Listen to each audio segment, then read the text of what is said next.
بسم الله الرحمن الرحيم الحمد لله رب العالمين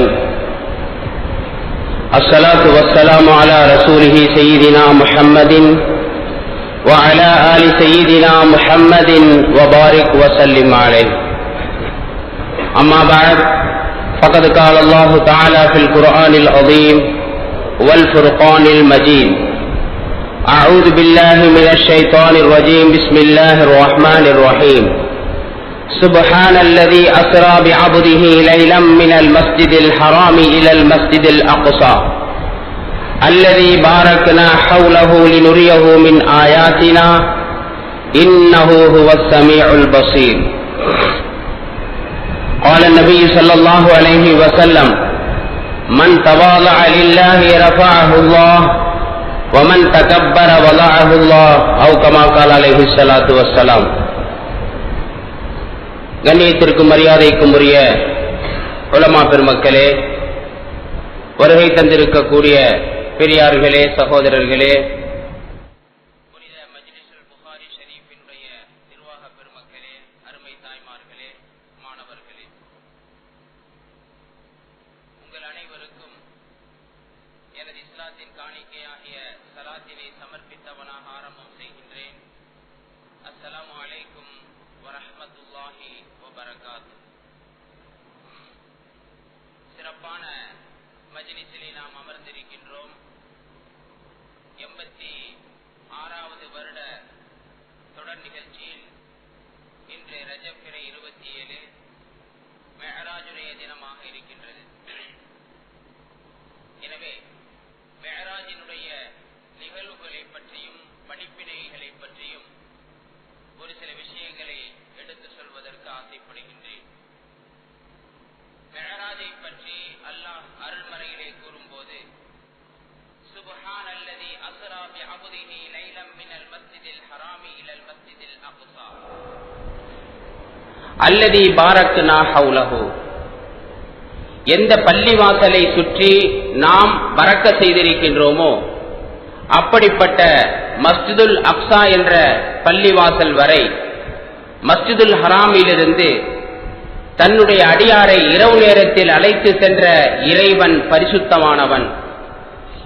லினுரியஹு மின் ஆயாத்தினா, நம்முடைய அத்தாட்சிகளை அந்த நபிகளாருக்கு காட்டுவதற்காக. இன்னஹு ஹுவஸ் ஸமீஉல் பஸீர், நிச்சயமாக அல்லாஹ் கேட்பவனாகவும் பார்க்கக்கூடியவனுமாக இருக்கின்றான் என்று அல்லாஹ் தனது திருமறையிலே சுருக்கமாக சொல்லித் தருகின்றான். இந்த மெஹராஜுடைய நிகழ்வு பெருமானார் ஸல்லல்லாஹு அலைஹி வஸல்லம் அவர்களுக்கு நினைவிலே அவர்களின் உடம்போடும் அவர்களின் உயிரோடும் அல்லாஹ் வானுலகத்திற்கு உயர்த்தினான். ஆனால் சுன்னத் வல் ஜமாஅத்தினுடைய கொள்கைக்கு மாற்றமாக இருக்கக்கூடியவர்கள் பெருமானார் ஸல்லல்லாஹு அலைஹி வஸல்லம் அவர்களுக்கு மெஹராஜ் என்பது கனவில் தான் நடைபெற்றது என்பதாக சொல்வார்கள். அறிஞர்கள் இதற்கு மறுப்பு தெரிவிக்கும் போது இந்த வசனத்திலேயே அல்லாஹ் அதற்கு பதில் சொல்கின்றான். பெருமானார் ஸல்லல்லாஹு அலைஹி வஸல்லம் அவர்களை இரவு நேரத்தில் அழைத்து சென்றதாக அல்லாஹ் சொல்லும் போது அப்திஹி, தன்னுடைய அடியார் என்று சொல்லி தருகின்றான். அப்து என்ற வார்த்தை ஒரு மனிதனுடைய உடம்பு உயிர் இரண்டையும் சேர்த்து தான் குறிக்கும். எனவே தனது அடிமையாக இருக்கக்கூடிய அடியாராக இருக்கக்கூடிய அப்து என்று அல்லாஹ் சொல்வதின் மூலமாக பெருமானார் ஸல்லல்லாஹு அலைஹி வஸல்லம் அவர்களே அல்லாஹ் உடலோடும் உயிரோடும் தான் அழைத்து சென்றான் என்பதை அல்லாஹ் சுட்டிக்காட்டுகின்றான். அதே போன்று இந்த வசனத்தின் ஆரம்பத்திலே அல்லாஹ் சுப்ஹான் சுப்ஹான் என்ற வார்த்தையை சொல்லி வசனத்தை ஆரம்பிக்கின்றான். நமக்கெல்லாம் தெரியும், சுப்ஹான் என்ற வார்த்தையை அரபியில் எப்போது பயன்படுத்துவோம் என்று சொன்னால், ஒரு ஆச்சரியமான விஷயத்தை சொல்வதாக இருந்தால் தான் சுப்ஹான் அல்லாஹ் என்று சொல்லுவோம். அப்ப அல்லாஹ் சுப்ஹான் என்ற வார்த்தையை சொல்லி ஆரம்பிப்பதன் மூலமாக நமக்கு உணர்த்தி காட்டுகின்றான், இந்த வசனத்திலே சொல்லக்கூடிய விஷயம் ஆச்சரியமான விஷயம். மஸ்ஜிதுல் ஹராமிலிருந்து மக்காவிலிருந்து பைத்துல் முகத்தஸ் வரை இரவின் சிறு பகுதியிலே அல்லாஹ் அழைத்து சென்றது கனவில் நடந்திருந்தால் அது ஒரு ஆச்சரியமான விஷயம் அல்ல. ஏன்னா நம்மை போன்ற சாதாரண மனிதர்களோட கனவிலே அமெரிக்காவுக்கு செல்லலாம், ஆஸ்திரேலியாவுக்கு செல்லலாம். ஒருவன் சொல்கின்றான், இன்று இரவு நான் கனவில் அமெரிக்கா சென்றேன் என்று. அதை நாம் ஆச்சரியமாக நினைக்க மாட்டோம். கனவில் நடப்பது ஆச்சரியமான விஷயம் அல்ல. நினைவிலே மக்காவிலிருந்து பைத்துல் முகத்தஸுக்கு இரவினுடைய ஒரு சில பகுதியிலே செல்வதுதான் ஆச்சரியமான விஷயம். எனவேதான் அல்லாஹ் ஆச்சரியமான சம்பவத்தை குறிப்பதற்காக சுபஹான் என்ற வார்த்தையை பயன்படுத்துகின்றான்.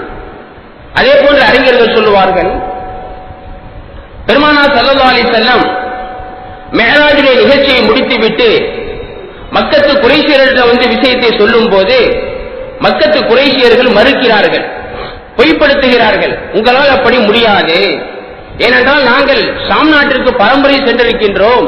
செல்வதற்கு 1 மாதம் ஆகின்றது, திரும்பி வருவதற்கு 1 மாதம் ஆகின்றது.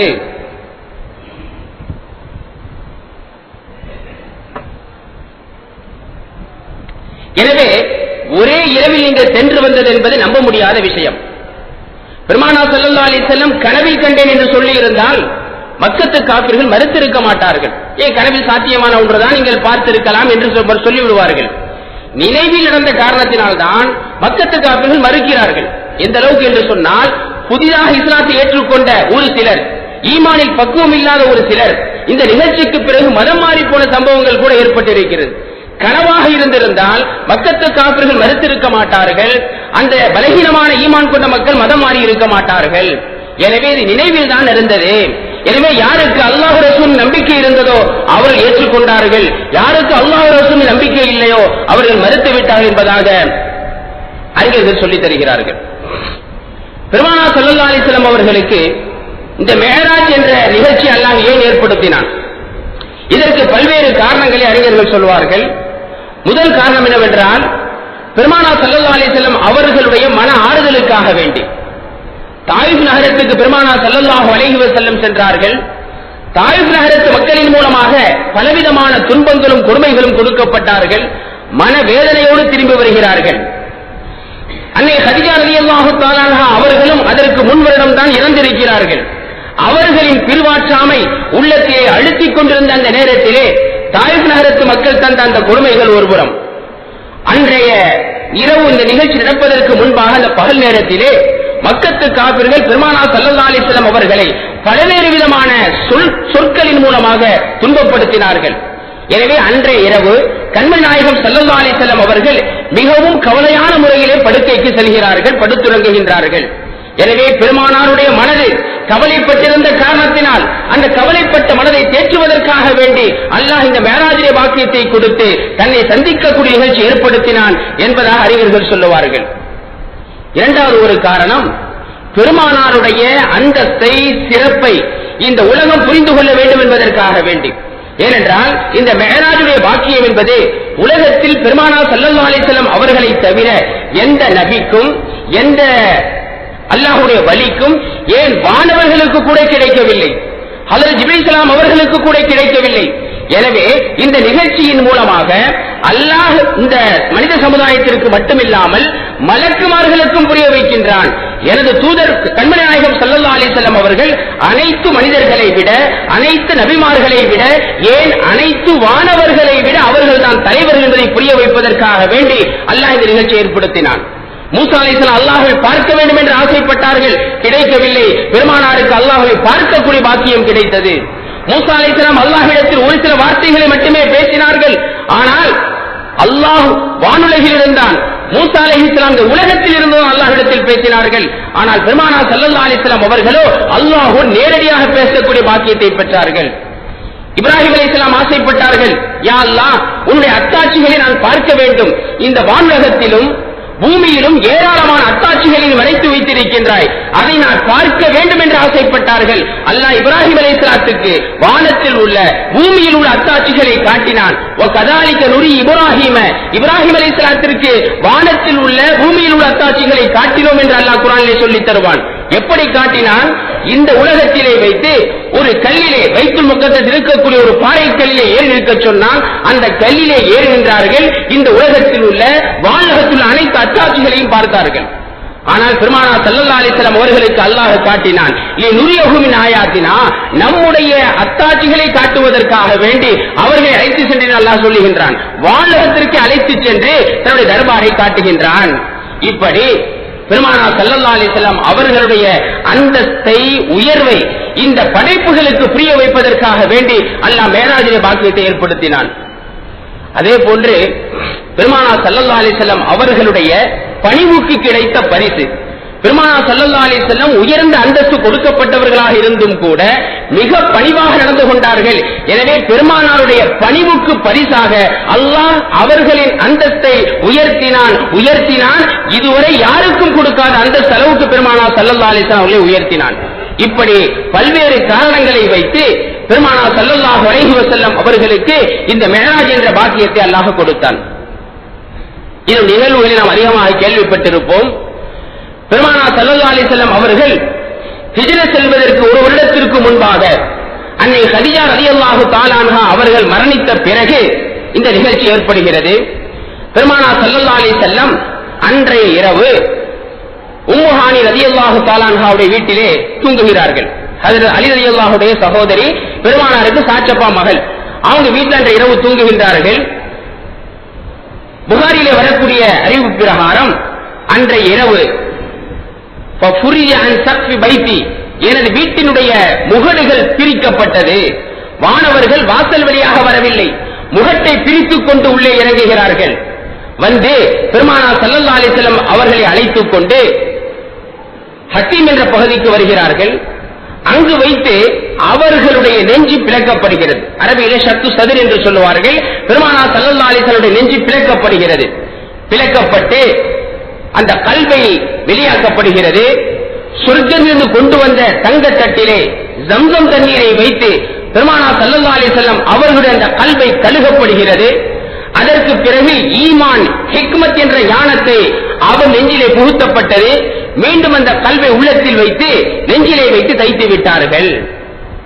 இது போன்று பெருமானார் ஸல்லல்லாஹு அலைஹி வஸல்லம் அவர்களுக்கு ஷக்கு சதுர், நெஞ்சை பிளக்கக்கூடிய நிகழ்ச்சி, பல நிகழ்ச்சிகள் நடந்திருக்கின்றது.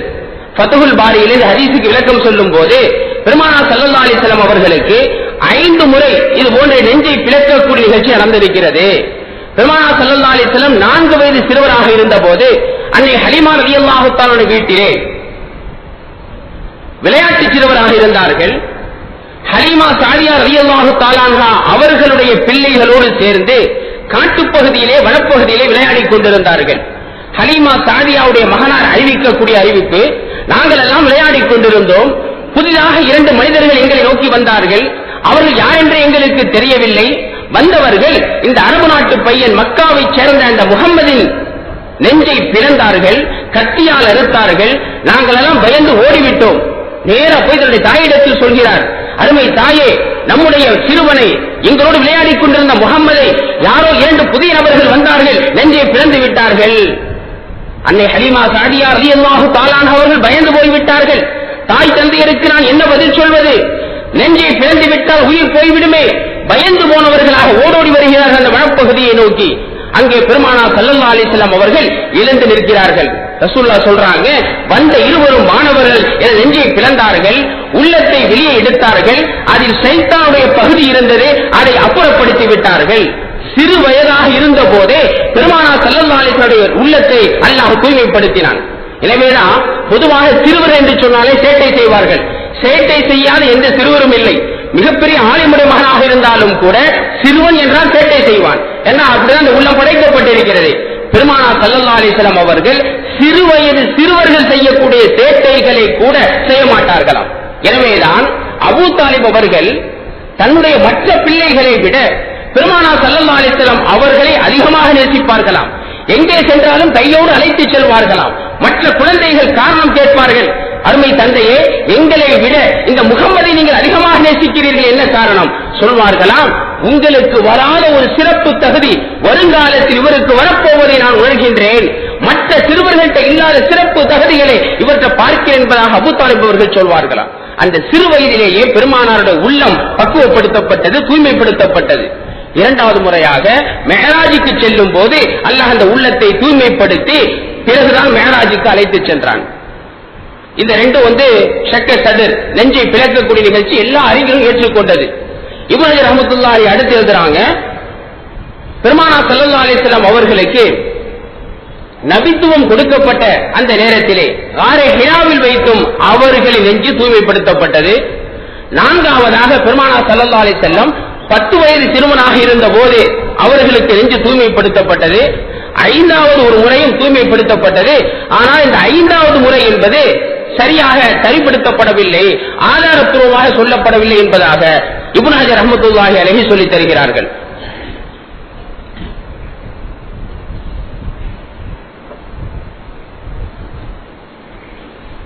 இப்படி 5 முறை பெருமானார் ஸல்லல்லாஹு அலைஹி வஸல்லம் அவர்களுக்கு அந்த நெஞ்சு பிளக்கப்பட்டு தூய்மைப்படுத்தப்பட்டது.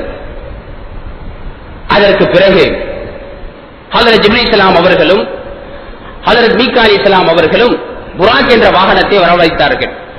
புராக் என்று சொன்னாலே வெண்மை என்ற அர்த்தம், மின்னல் என்று ஒரு அர்த்தம்.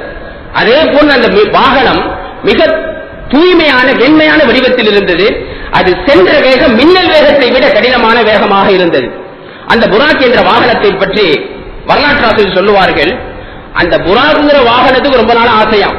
பெருமானார் ஸல்லல்லாஹு அலைஹி வஸல்லம் பார்க்க வேண்டும், அல்லாஹ்வுடைய தூதரை பார்க்க வேண்டும். இப்ப அந்த பாக்கியம் கிடைத்து விட்டது. பெருமானாரை முதலாக பார்க்கின்றது.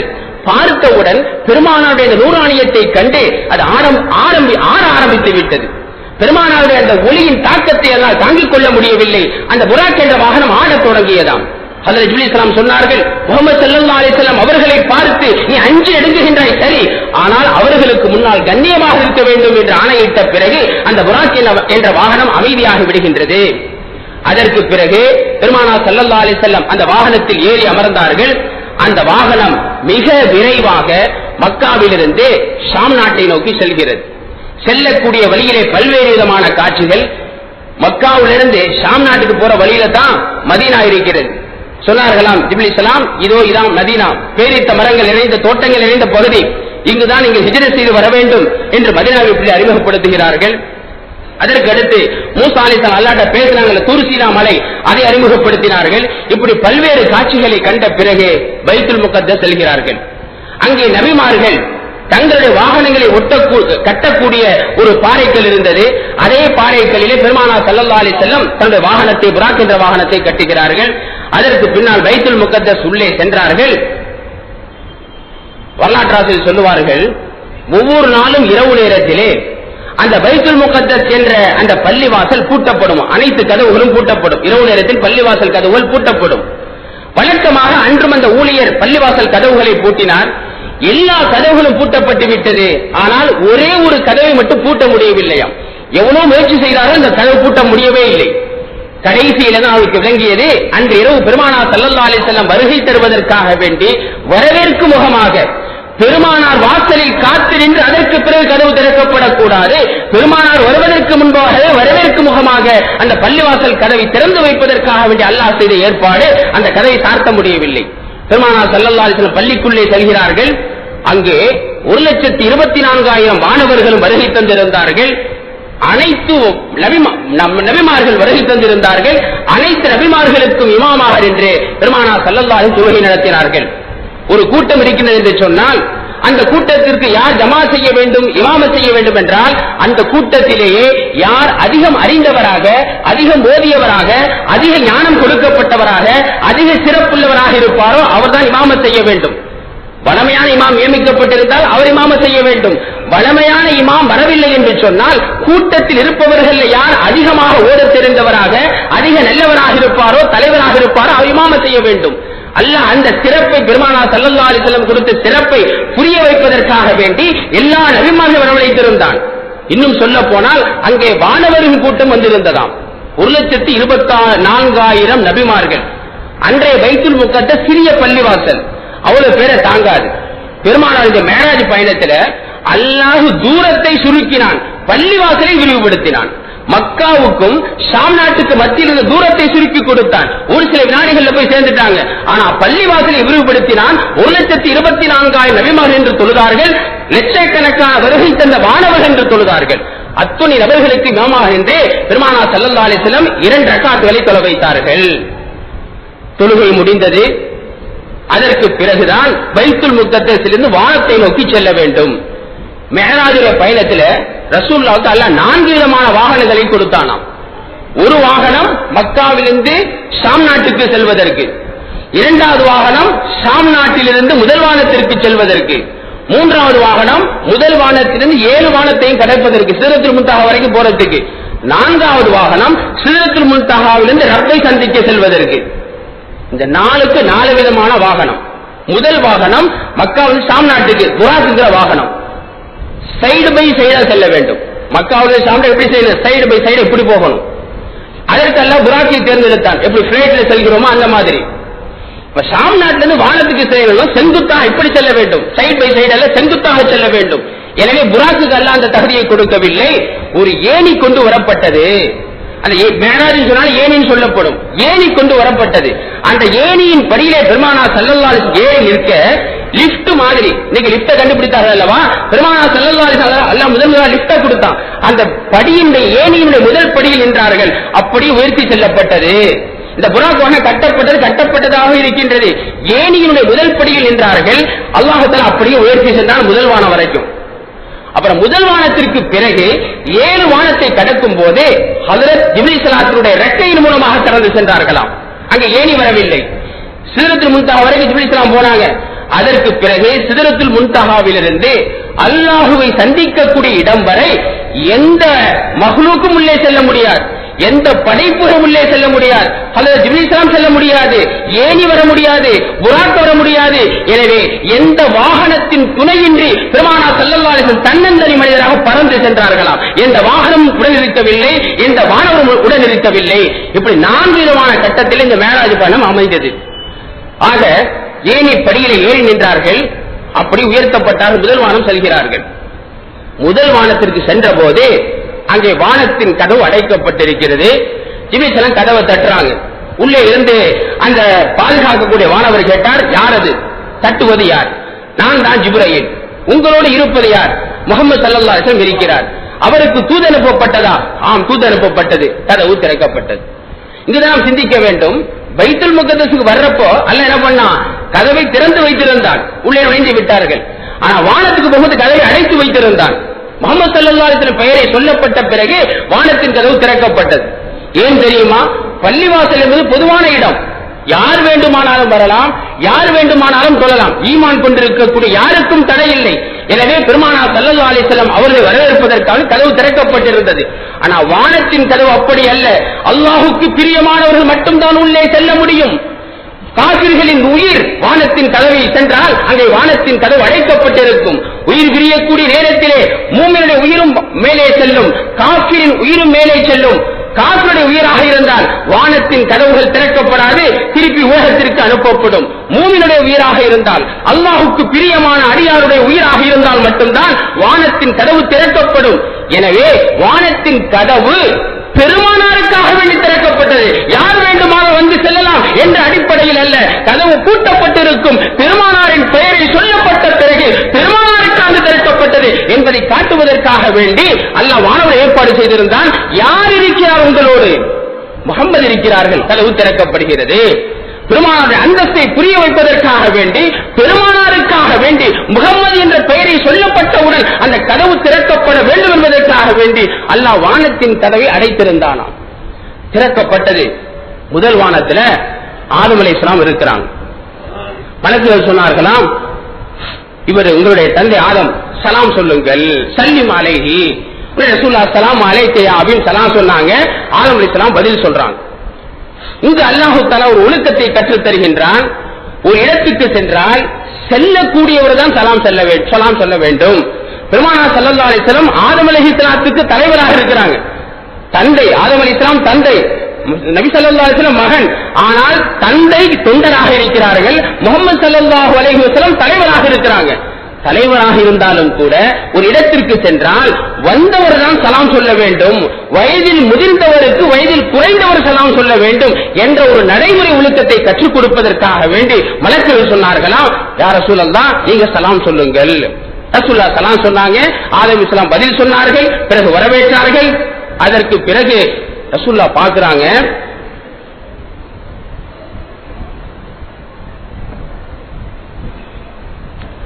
ஆதம் அலைஹிஸ்ஸலாத்துடைய வலது பக்கத்திலே ஒரு கருப்பான கூட்டம், இடது பாகத்திலே ஒரு கருப்பான கூட்டம்.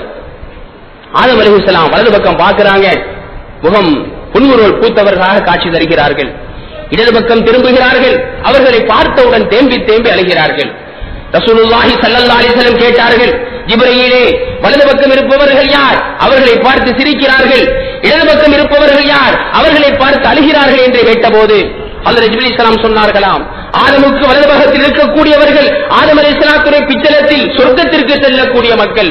இன்ஷா அல்லாஹ் நாம் இருக்கக்கூடிய பாக்கியத்தை பெற்றவர்களாக அல்லாஹ் ஆக்கி வைக்க வேண்டும். இடது பாகத்தில் இருக்கக்கூடியவர்கள் நரகத்திற்காக படைக்கப்பட்ட படைப்புகள்.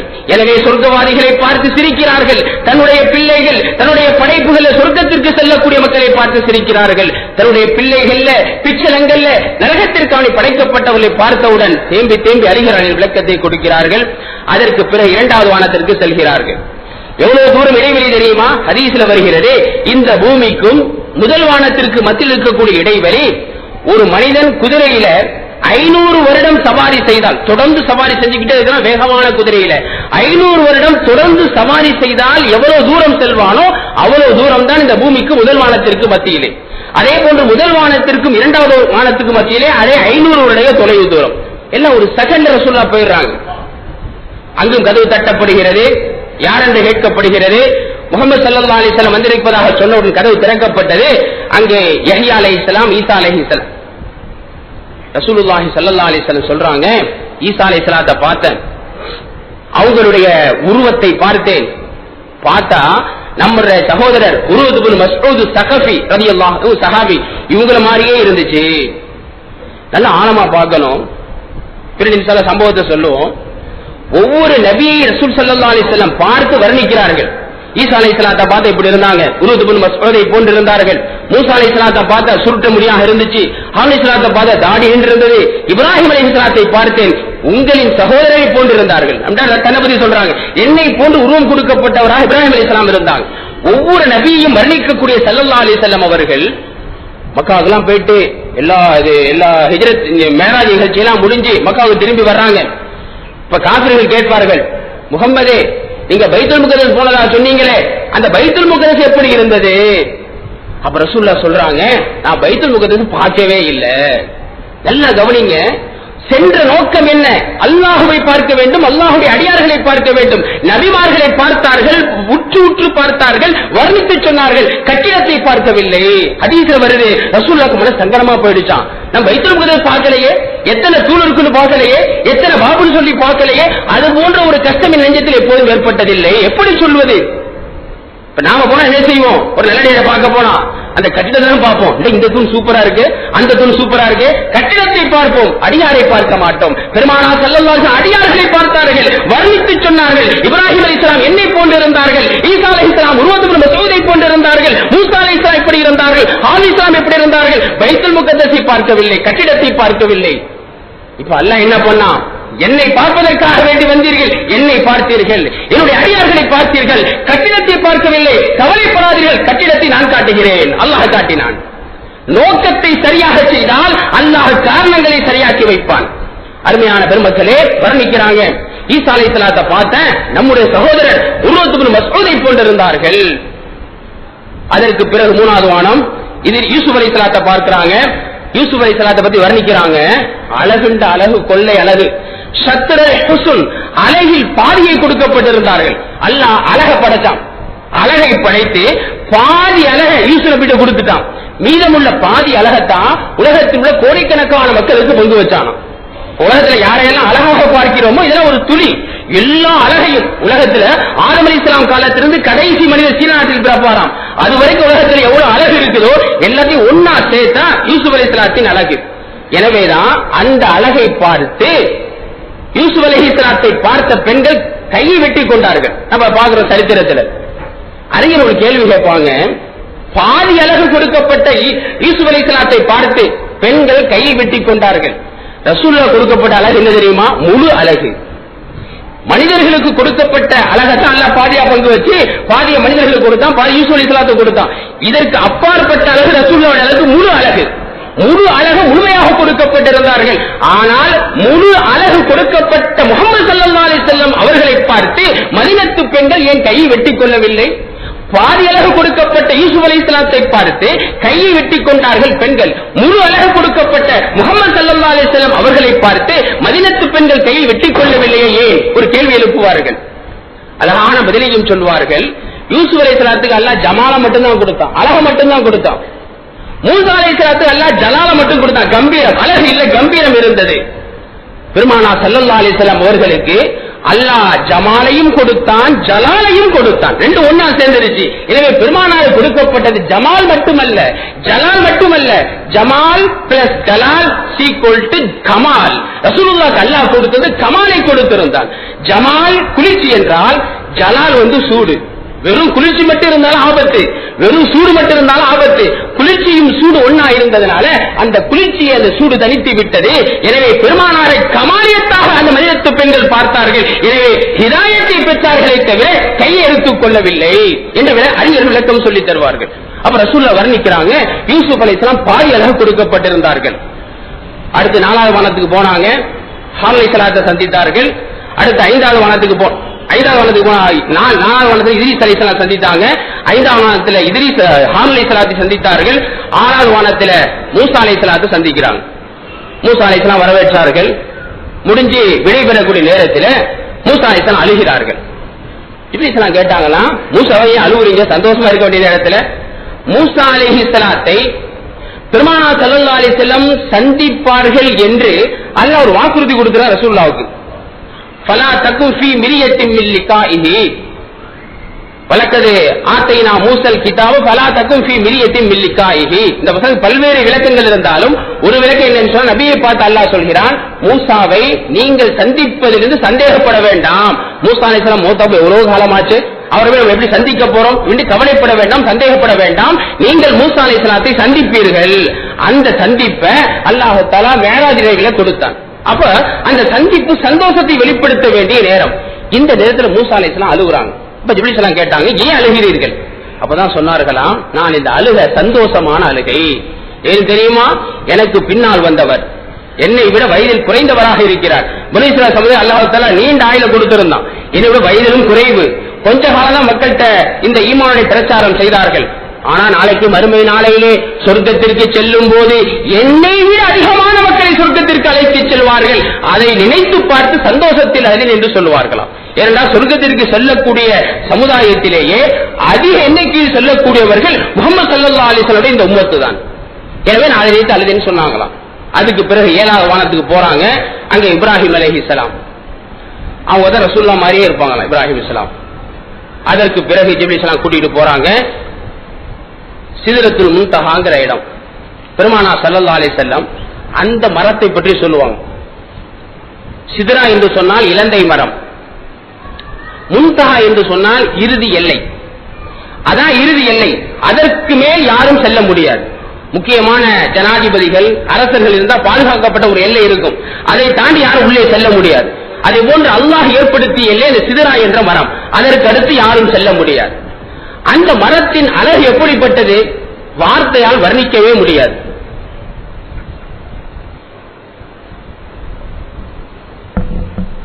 அல்லாஹ் சொல்றான், இது யகுஷ சிதறத்த மா யகுஷா, சிதறா என்ற மரத்தை சூழ்ந்து கொள்ளக்கூடிய அழகு சூழ்ந்தது. அரபு அணி இலக்கணம் சொல்லுவாங்க. இந்த மகானி போன்ற கிதாபுகள் இருக்கு, அதுல சொல்லுவாங்க ஒரு தன்மையை வார்த்தைகளால் வர்ணிக்க முடியவில்லை என்றால் இந்த மாங்கிற வார்த்தை அரபுகள் பயன்படுத்துவாங்களாம்.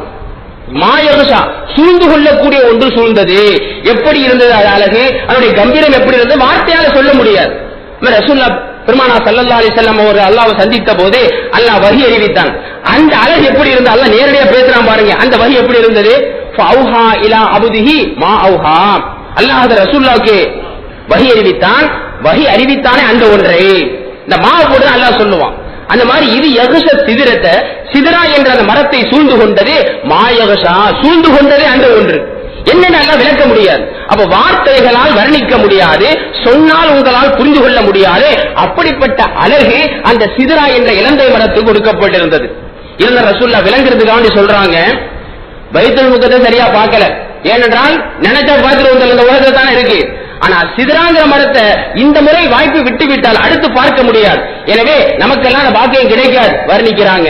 சிதறாங்கிற மரத்தை பார்த்தேன், அதனுடைய பழங்கள் இலந்தை பழம் எப்படி இருக்கு சின்னதாக உலகத்துல, அங்கிருந்த அந்த இலந்தை மரத்தின் பழத்தை பார்த்தேன். மிஸ்லு கிலாலி ஹஜர், ஹஜர் என்ற நாட்டில் முளைக்கக்கூடிய செய்யக்கூடிய பெரும் பெரும் சட்டி பானைகளை போல, ஒரு குடம் எவ்வளவு பெருசா இருக்கு தண்ணி அல்ற குடம், அந்த குடத்தை போன்று பெரும் பெரும் பழங்களாக பழங்கள் இருந்தது. அந்த மரத்தின் இலைகளை பார்த்தேன்.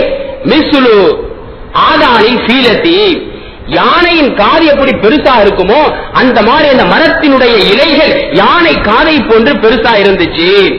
அதில் இருந்த அழகை, தங்கத்தின் அழகு, வெள்ளியின் அழகு, அதில் பறந்த மின்மினி பூச்சிகளின் அழகு, வண்ணத்து பூச்சிகளின் அழகு வார்த்தைகளால் வர்ணிக்க முடியாது. ரசூலுல்லாஹ் சொல்லி முடிக்கிறான். அதுக்கு பிறகு உள்ளே செல்ல வேண்டும். இப்பதான் ஜிப்ரீல் அலைஹிஸ்ஸலாம் சொல்றாங்க, யா ரசூலல்லாஹ் என்னுடைய பவர் முடிஞ்சு போச்சு, இதுக்கு மேல் என்னால் உள்ளே வர முடியாது. எனக்கும் அல்லாஹுக்கும் மத்தியிலே 70,000 திரைகள் இருக்கின்றது. விளங்கிக் கொள்ள வேண்டும், அல்லாஹுவை இதுவரைக்கும் யாரும் பார்த்ததில்லை பெருமானார் ஸல்லல்லாஹு அலைஹி வஸல்லம் அவர்களை தவிர. ஹஜ்ரத் ஜிப்ரீல் ஸலாத்து கூட வாக்கியம் கிடைக்கவில்லை. அல்லாஹ் என்னோடு பேசுகின்றான், 70,000 திரைகளுக்கு அப்பால் பேசுகின்றான். யா ரசூலல்லாஹ் இந்த மரத்திற்கு அடுத்து ஒரு அடி எடுத்து வைத்தாலும் நான் கரிந்து போய்விடுவேன். யா ரசூலல்லாஹ் உங்களுக்கு மட்டும் தான் அல்லாஹ் அந்த சிறப்பை கொடுத்திருக்கின்றான், நீங்கள் தனியாக செல்லுங்கள். இப்ப சிதறாங்கிற அந்த மரத்தை தாண்டி பெருமானார் ஸல்லல்லாஹு அலைஹி வஸல்லம் முன்னேறி செல்கிறார்கள். அங்க இன்னும் சொல்றாங்க, அந்த சிதறாங்கிற அந்த மரத்தடியில 4 நதிகளை பார்த்தேன். 2 நதிகள் உட்புறமாக ஓடிக்கொண்டிருந்தது, 2 நதிகள் வெளிப்புறமாக ஓடிக்கொண்டிருந்தது. உட்புறமாக ஓடக்கூடிய 2 நதிகள் சல்சபீல் என்ற நதியும் கௌசர் என்ற நதியும். ரசூலுல்லாஹ் அல்லாஹு தஆலா ஹவுதுல் கௌசர் நீர் தடாகத்தை கொடுப்பான்ல, இது மறுமை பெருவெளியிலே மக்கள் எல்லாம் தாகித்துக் கொண்டிருக்கக்கூடிய நேரத்தில் மஹ்ஷர் பெருவெளியில கொடுப்பான ஹவுதுல் கௌசர், இது ஒரு நீர் தடாகம்.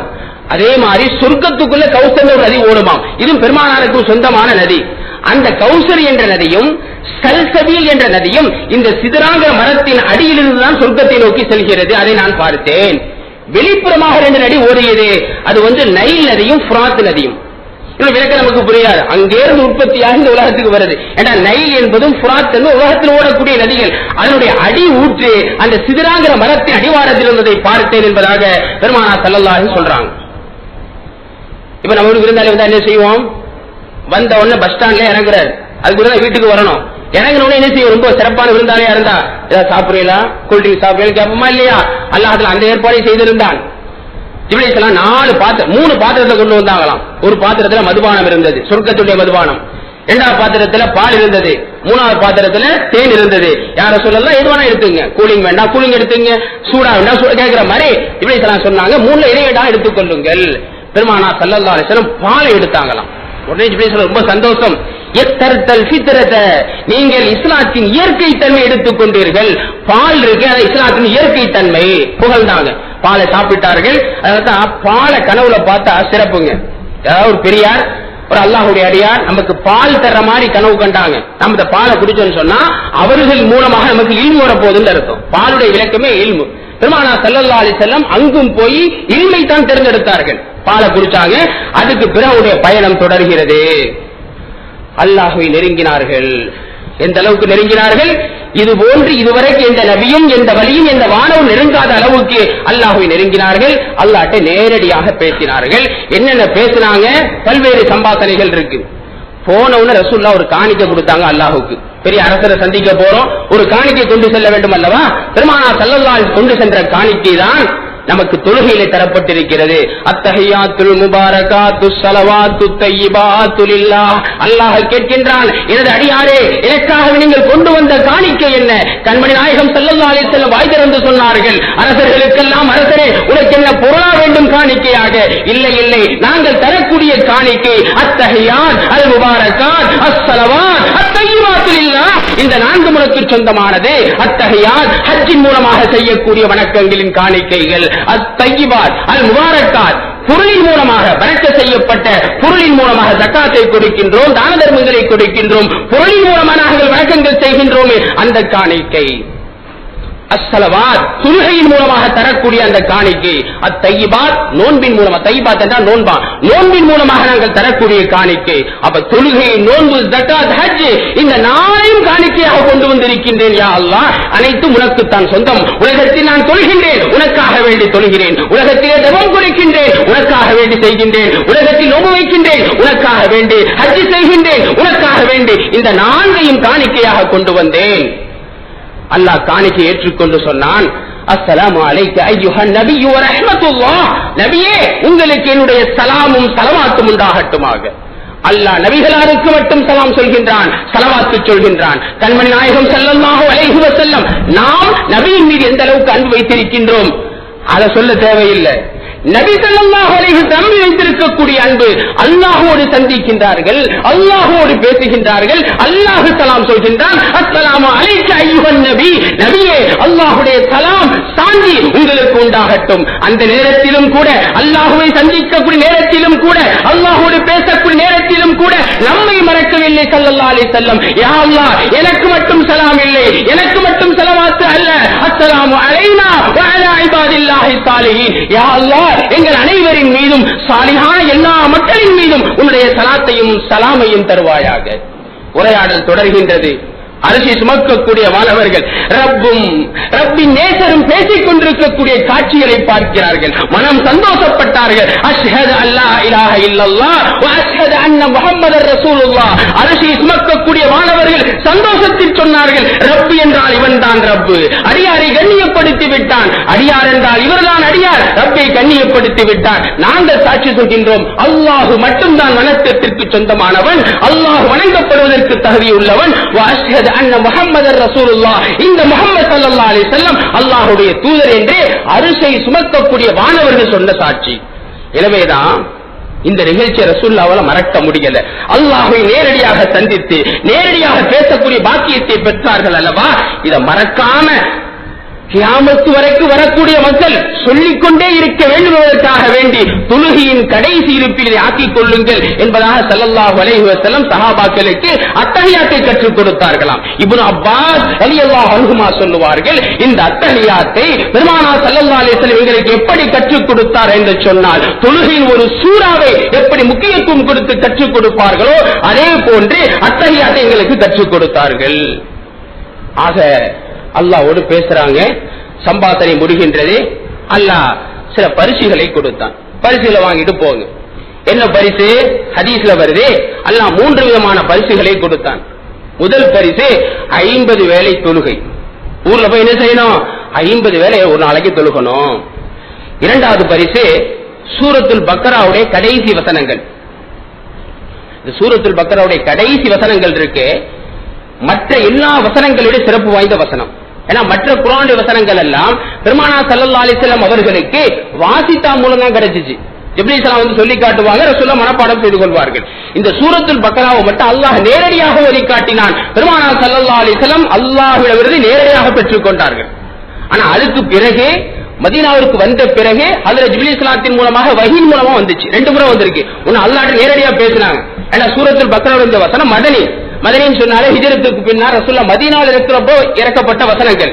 இது வந்து இத்திஃபாக்கான கருத்து. எல்லா அறிஞர்கள் சொல்லுவாங்க சூரத்துல் பக்கராவுடைய இந்த வசனம் மதனின்னு சொல்லி. ஆனா ஹிஜ்ரத் மேராஜ் எப்ப நடந்துச்சு? மக்காவில் இருக்கிறப்ப நடந்துச்சு. எனவே அறிஞர்கள் சொல்றாங்க, மேராஜ் நேரத்திலே சூரத்துல் பக்கராவுடைய இந்த கடைசி வசனங்களை அல்லாஹ் நேரடியாக பெருமானாருக்கு கொடுத்தான். அதற்கு பிறகு பெருமானார் ஸல்லல்லாஹு அலைஹி வஸல்லம் மதீனா சென்ற பிறகு வஹீயின் மூலமாக ஹஜ்ரத் ஜிப்ரீல் ஸலாத்தின் மூலமாகவும் அல்லாஹ் கொடுத்தான். அப்படிப்பட்ட பாக்கியம் வாய்ந்த வசனங்கள்.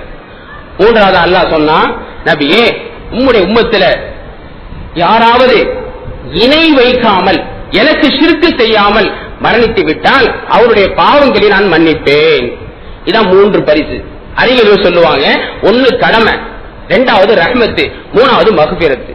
ஒரு மனிதன் கடமையை செய்தால், அல்லாஹ் விதித்த கடமைகளை செய்தால் அல்லாஹ்வுடைய ரஹ்மத்தும் அல்லாஹ்வுடைய மக்ஃபிரத்தும் கட்டாயமாக கிடைக்கும். அல்லாஹ்வுடைய ரஹ்மத்தும் அல்லாஹ்வுடைய மக்ஃபிரத்தும் யாருக்கு கிடைத்து விட்டதோ அவர் நிச்சயமாக சுவனம் செல்வார்கள். எனவே இந்த ஒரு சுப செய்திக்காக வேண்டி அல்லாஹ் 3 விஷயங்களை கொடுத்தான். 50 வேளை தொழுகை கடமை.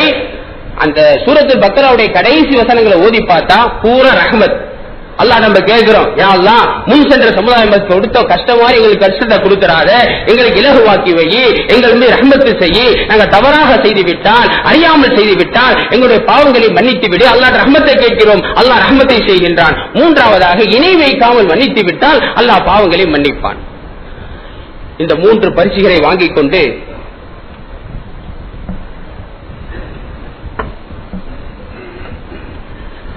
பெறுவதற்குரிய மிகப்பெரிய பாக்கியம்.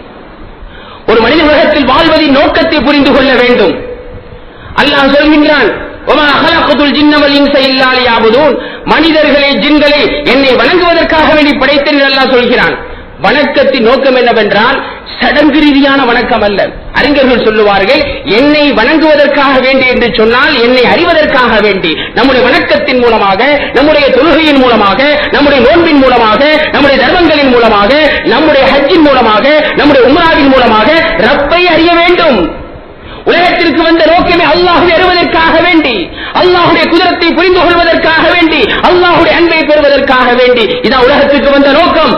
இந்த நோக்கத்தை பெருமானார் ஸல்லல்லாஹு அலைஹி வஸல்லம் அவர்கள் பெற்றார்கள். ரப்பை அறிந்தார்கள், ரப்பை நெருங்கினார்கள், ரப்பை பார்த்தார்கள், ரப்பிடத்தில் பேசினார்கள். வாழ்க்கையின் நோக்கத்தை பூர்த்தி செய்தவர்களாக, வாழ்வதிலே மிகப்பெரிய பாக்கியத்தை பெற்றவர்களாக சந்தோஷமாக திரும்பி வருகிறார்கள். 7வது வானத்துக்கு திரும்பி வர்றாங்க. இப்ராஹிம் அலைஹிஸ்ஸலாம், என்ன ரப்ப சந்திச்சீங்களா? ஆமா அல்ஹம்துலில்லாஹ் சந்திச்சோம். அல்லாஹ் என்ன சொன்னா, இந்த மாதிரி 50 வேளை கடமைகளை கொடுத்திருக்கிறோம், தவறாம செய்யுங்க. இப்ராஹிம் அலைஹிஸ்ஸலாத்து நோக்கம் என்னன்னா ரப்போடு நெருங்க வேண்டும், அவ்வளவுதான். அவர்களுக்கு உம்மத்தோடு போராடக்கூடிய ஒரு சந்தர்ப்பத்தை அல்லாஹ் ஏற்படுத்தவில்லை. அல்ஹம்துலில்லாஹ் 50 வேளை தொழுகையா, தொழுகையின் மூலமாக ரப்பை நெருங்கலாம், போய் கடைபிடித்துக் கொள்ளுங்கள், வசிய செஞ்சு அனுப்பிட்டாங்க. அடுத்து 6வது வானத்துக்கு வர்றாங்க. மூசா அலைஹிஸ்ஸலாம், ரப்ப சந்திச்சீங்களா? ஆமா சந்திச்சேன். என்ன அல்லாஹ் சொன்னா? 50 வேளை தொழுகை கொடுத்திருக்கிறான். இல்லை நபியே முஹம்மதே, நீங்கள் திரும்பி செல்லுங்கள், ரப்பிடத்திலே திரும்பி செல்லுங்கள். நான் என்னுடைய சமுதாயத்தோடு பட்ட பாடு போதும். ஏனென்றால் எல்லா நபிமார்களை விட மூசா அலைஹிஸ்ஸலாம் தன்னுடைய சமுதாய மக்களோடு மிகப்பெரிய கஷ்டங்களை அனுபவித்தார்கள். எந்த சமுதாய மக்கள்? மற்ற நபிமாரெல்லாம் பார்த்தா நபிமார்கள் சமுதாய மக்கள் கஷ்டங்களை கொடுப்பாங்க, காபிர்கள் தான் கொடுப்பாங்க. அவர்கள் ஏற்றுக்கொள்ளாத மக்கள் கொடுப்பார்கள், துன்புறுத்துவார்கள். மூசா அலைஹிஸ்ஸலாத்துக்கு ஈமான் கொண்ட மக்கள் துன்பத்தை கொடுத்தார்கள். பனி இஸ்ராயீல் ஈமான் கொண்ட மக்கள் மூசா அலைஹிஸ்ஸலாத்தை நபியாக ஏற்றுக்கொண்ட பிறகு என்னென்னமோ வசைபாடினார்கள். மூசா அலைஹிஸ்ஸலாத்தை குறை சொன்னார்கள், தொலை சொன்னா தொழ மாட்டாங்க. இவருக்கு மூசா அலைஹிஸ்ஸலாம் மக்களுக்கு அல்லாஹ் கொடுத்த கடமை 3 வேளை தொழுகை, சில அறிஞர்கள் 2 வேளை தொழுகிறாங்க, இவ்வளவுதான். இதை ஒழுங்கா தொழ மாட்டேன்ட்டாங்க. எனவே என்னுடைய உம்மத்தோடு, ஈமான் கொண்ட உம்மத்தோடு நான் நிறைய கஷ்டப்பட்ட நபியே, உங்க மக்கள் பலகீனமான மக்கள், 50 வேளை தாங்காது, போய் திருப்பி குறைத்துக் கொண்டு வாருங்கள். மூசா அலைஹிஸ்ஸலாத்துக்கு நாம் சுக்ர் செய்ய வேண்டும். கிதாபுகள் எழுதுறாங்க, மூசா அலைஹிஸ்ஸலாத்து அல்லாஹ் ரஹ்மத் செய்வானாக, அவங்களுக்கு துஆ செஞ்சு அனுப்பியிருந்தா நம்ம பாலா என்ன பாலா இருக்கும். 5 வேளை ஆட்டம் கண்டிட்டு இருக்கு. மூசா அலைஹிஸ்ஸலாம் நம்ம நினைச்சு பார்த்தாங்க. எனவே தொழும் போதெல்லாம் மூசா அலைஹிஸ்ஸலாம் துஆ செய்ய வேண்டுமாம். மூசா அலைஹிஸ்ஸலாம் அல்லாஹ் ரஹ்மத் செய்வானாக குறைக்க சொன்னார்கள். ரசூலுல்லாஹ் போறாங்க, அல்லாஹ் சரி 5 குறைச்சிட்டேன், 45. திரும்பி வர்றாங்க. என்ன நபியை கேட்டீங்களா? அல்லாஹ் 5 குறைச்சிட்டான். பத்தாதே போங்க, ஒண்ணும் திரும்பி போங்க. திரும்பியும் போறாங்க, அல்லாஹ் 5 குறைச்சான். சில அறிவுல 10 வரும், சில அறிவுல 5 வருது. ஆக போயிட்டு வர்றாங்க 9 முறை, 45 குறைச்சாச்சு. கடைசி அல்லாஹ் சொன்னா, மா யுபத்தலுல் கௌலு லதை, இதற்கு மேல் இந்த மாற்றம் கிடையாது, இந்த 5 வேளை தான். இந்த 5 வேளையை தொழுதா அல்லாஹ் செஞ்ச கிருபையை பாருங்க, 50 வேளை நன்மையை தந்துடுறேன். ஏன் முடிவு என்னன்னு சொன்னா, நீங்க 50 வேளை தொழுகை நன்மை அடைய வேண்டும். ஆனா நீ கொஞ்சமா குறைச்சிங்க, 5 குறைச்சிட்ட, 5 தொழுதாலும் 50 வேளை தொழுத நன்மையை தந்து விடுகின்றேன், 1க்கு 10 வாங்கிட்டு வர்றாங்க. மூசா அலைஹிஸ்ஸலாம் விட்டாங்களா? இல்ல நபி 5ம் பத்தாது, போய் திருப்பி வாங்கிட்டு வாங்க. அப்பதான் ஒருத்தர் சொன்னாரு, அப்புறம் சொல்ல போயிருந்தா நம்ம வசதியா இருந்திருக்குமே. அந்த 5 இல்லாம போயிருக்கும், 5 எல்லாம் குறைச்சிட்டு வரான். இப்ப போயிருந்தா அந்த 5 இல்லாம போயிருக்கும், தொழுவாமலே சொர்க்கத்துக்கு போயிடலாமே ஆசைப்படுறாங்க நிறைய பேர். அல்லாஹ் முடிவு பண்ணிட்டான், தொழுதாதான் சொர்க்கம். ரசூலுல்லாஹ் சொல்றாங்க, வெக்கமா இருக்கு, இதுக்கு மேல போய் கேட்க வெக்கமா இருக்கு. அல்லாஹ் 5 குறைச்சிட்டான், இதையும் போய் ஒண்ணுமே இல்லாம ஆக்க எனக்கு முடியாது, எனவே நான் வெக்கப்படுறேன். அறிஞர்கள் சொல்லுவாங்க, மூசா அலைஹிஸ்ஸலாம் திருப்பி அனுப்புனாங்க. அல்லாஹ் ஏன் திருப்பி வர சொன்னான்? முதல் முறையிலேயே அல்லாஹ்வுக்கு தெரியும் இந்த மக்கள் தாங்க மாட்டாங்கன்னு சொல்லி, 50 முடியாதா, சரி 5 வச்சுங்க. ஒரே முறையில் அல்லாஹ் முடிச்சிருக்கலாம்.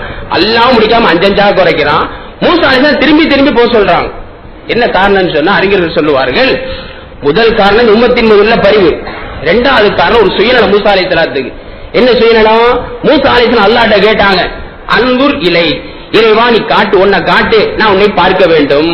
அல்லாஹ் சொன்னால், அந்த ராணி என்னை நிச்சயமா உங்களால் பார்க்க முடியாது, அந்த மலையை பாருங்கள், என்னுடைய ஒளியில் லேச கொஞ்சோண்டு பகுதி அனுப்புறேன், அந்த மலை தாங்கினால் உங்களால் என்னை பார்க்க முடியும் சொல்லிட்டு அல்லாஹு தஆலா விரல் நுனி அளவுக்கு லேசா தன்னுடைய தஜல்லியத்தை வெளிப்படுத்தினான். மலை சுக்குநூறாக தெரித்து விழுந்தது. மூசா அலைஹிஸ்ஸலாம் மயக்கம் போட்டு வந்துட்டாங்க. ஆனா பெருமானார பாக்குறாங்க, அல்லாஹ்வுடைய ஒளியை தஜல்லியத்தை முழுசா பார்த்துட்டு வந்துட்டீங்களே, எனவே உங்களை நான் பார்க்க வேண்டும். அரபில சொல்லுவாங்க, அரசரை பார்க்க முடியவில்லை என்றாலும் அரசரை பார்த்தவரை பார்த்துக்கொள். உனக்கு ஹபீபை பார்க்க முடியவில்லை என்றால் ஹபீபை பார்த்தவரை பார்த்துக்கொள். அந்த மனதில் கொஞ்சம் ஆறுதல் அடையும்.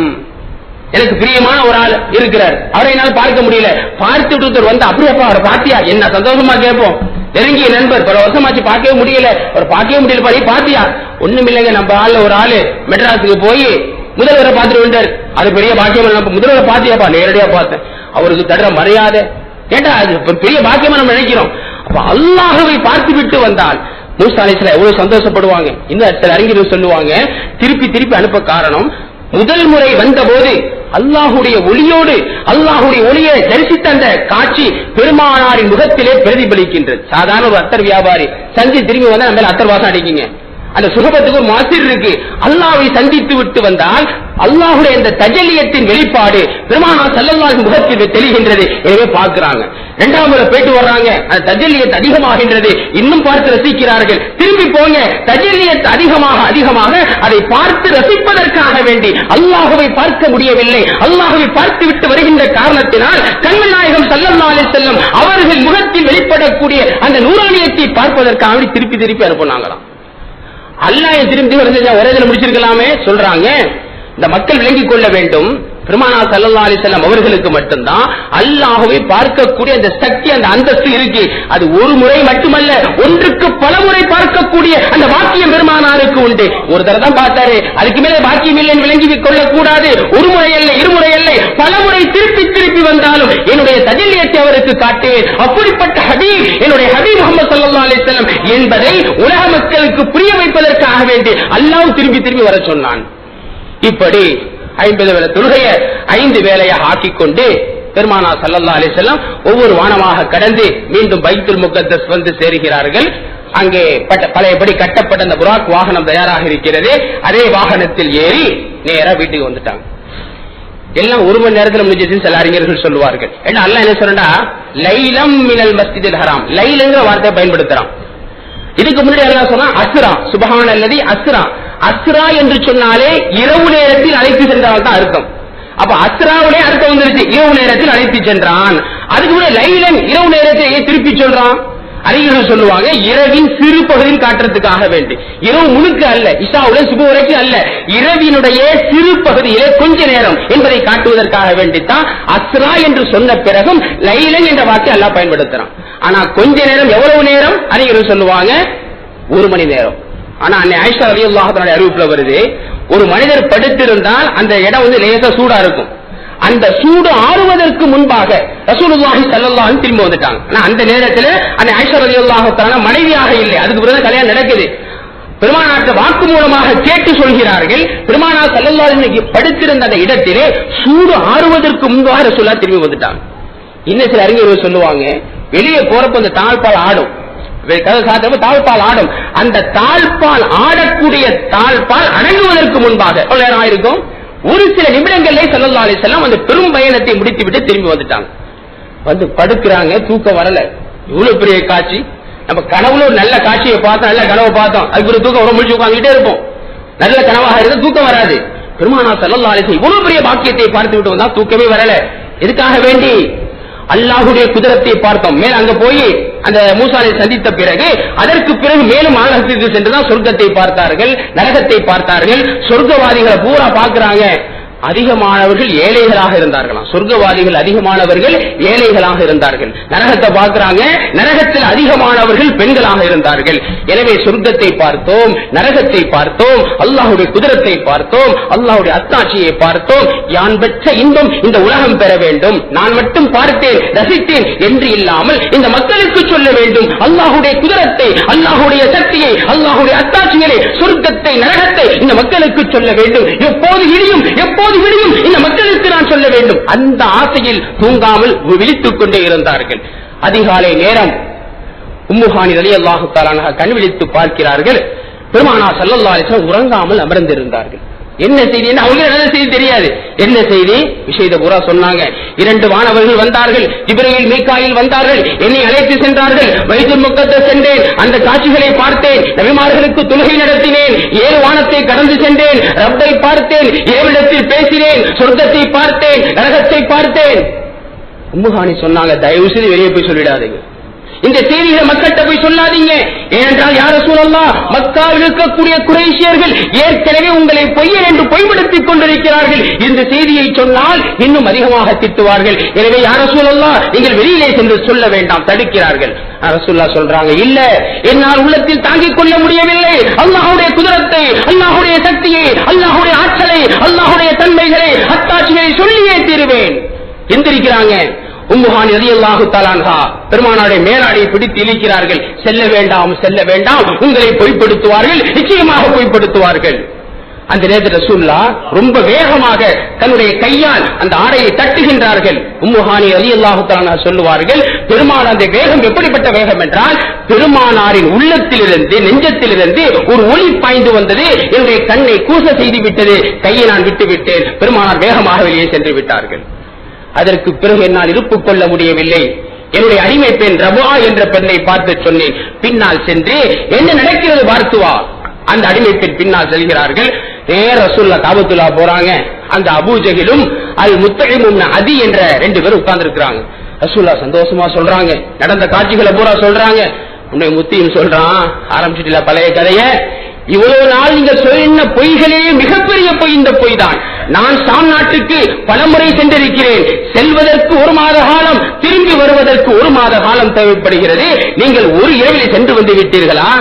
இவ்வளவுதான் பொய்யா? இல்ல இதுக்கு மேல அதிகமாக இருக்கா? இல்லை, உண்மையைத்தான் சொல்கிறேன். இந்த செய்தியை மக்களுக்கு முன்னால் சொல்வீர்களா? யார் வேண்டுமானாலும் சொல்லுவேன். போய் எல்லா மக்களையும் கூட்டிட்டு வந்துட்டான், மக்காவாசியில் பூரா வந்துட்டாங்க. ரசூலுல்லாஹ் சொல்றாங்க, இது அப்படியே அவன் தனக்கு சாதகமா பயன்படுத்த நினைக்கின்றான். இந்த முகமது பொய் சொல்றான்னு சொன்னோம், நீங்க நம்ப மாட்டேன்றீங்களே, பாத்தீங்களா எவ்வளவு பெரிய பொய். ஒரு இரவிலே இவர் பைத்துல் முகத்தஸ் போயிட்டு வந்துட்டார், நம்ப முடிகிறதா? அந்த நேரத்துல ஹஜ்ரத் அபூபக்கர் சித்திக் ரலியல்லாஹு அன்ஹு அந்த மஜ்லிஸ்ல இருந்தாங்கன்னு சொல்லி அறிவிப்புகள்ல வருது. சில அறிவிப்புகள்ல வெளியே போயிருக்கிறாங்க. உடனே முத்தகின் ஓடுகின்றான் அபூபக்கரை தேடி. அபூபக்கர் சித்திக் ரலியல்லாஹு அன்ஹு அவர்கள் ஊருக்கு வெளியே சென்று விட்டு ஊருக்குள்ளே வருகிறார்கள். இதுதான் அபூபக்கர் ஏன் சித்திக்கான என்பதை புரிந்து கொள்ள முடிகிறது. ஓடோடி போய் சொல்கின்றான், அபூபக்கரை கேள்விப்பட்டீரா? உங்களுடைய நண்பர் இவ்வளவு காலம் பொய் சொல்லிக் கொண்டிருந்தார், நாங்கெல்லாம் சொல்றதுக்கு நீ நம்ப மறுத்தீர்கள். இன்னைக்கு பயங்கரமான பொய், ஒரு இரவிலே ஷாம் நாட்டுக்கு போயிட்டு வந்துட்டாராம். அப்ப அபூபக்கர் சித்திக் ரலியல்லாஹு அன்ஹு கேட்டாங்க, இத ரசூலுல்லாஹ் சொன்னாங்களா? ஆம், ரசூலுல்லாஹ் சொன்னார்கள். சத்தத்து, நான் உண்மைப்படுத்துகின்றேன். ரசூலுல்லாஹ் வாயில் நேரடியாக கேட்கவில்லை, ரசூலுல்லாஹி ஸல்லல்லாஹு அலைஹி சொன்னதாக கேள்விப்பட்டார்கள். ரசூலுல்லாஹி ஸல்லல்லாஹு அலைஹி வஸல்லம் சொல்லி இருந்தால் அது உண்மைதான். முஸ்லிம் கேட்கிறார், யோசனை பண்ணி தான் சொல்கிறீரா? இது என்ன? இதைவிட ஆச்சரியமான செய்தியை முஹம்மது ஸல்லல்லாஹு அலைஹி வஸல்லம் சொன்னாலும் நான் உண்மைப்படுத்துவேன். அதற்கு பிறகு முஸ்லிமை கூட்டி நேர ரசூலுல்லாஹி ஸல்லல்லாஹு அலைஹி சந்திக்க வர்றாங்க. ரசூலுல்லாஹ் சுத்தி காஃபிர்கள் கைகொட்டி ஏலம் செய்து கொண்டிருந்தார்கள், நகையாடி கொண்டிருந்தார்கள். இப்ப அபூபக்கர் சித்திக் ரலியல்லாஹு சொல்றாங்க, யா ரசூலல்லாஹ், நானும் பைத்துல் முகத்தஸுக்கு போயிட்டு வந்திருக்கிறேன், நீங்கள் போயிட்டு வந்திருக்கிறீங்கன்னு சொன்னா அந்த பைத்துல் முகத்தஸின் அடையாளங்கள் இதை மக்களுக்கு சொல்லுங்க. இதை சொன்ன முத்தையும் சொல்றான், அது நல்ல யோசனை, நீங்க போயிட்டு வந்தீங்கல்ல, அடையாளத்தை சொல்லுங்க. இப்பதான் ரசூலுல்லாஹ் சொல்றாங்க, எனக்கு ரொம்ப மனசு கவலையா போயிடுச்சு.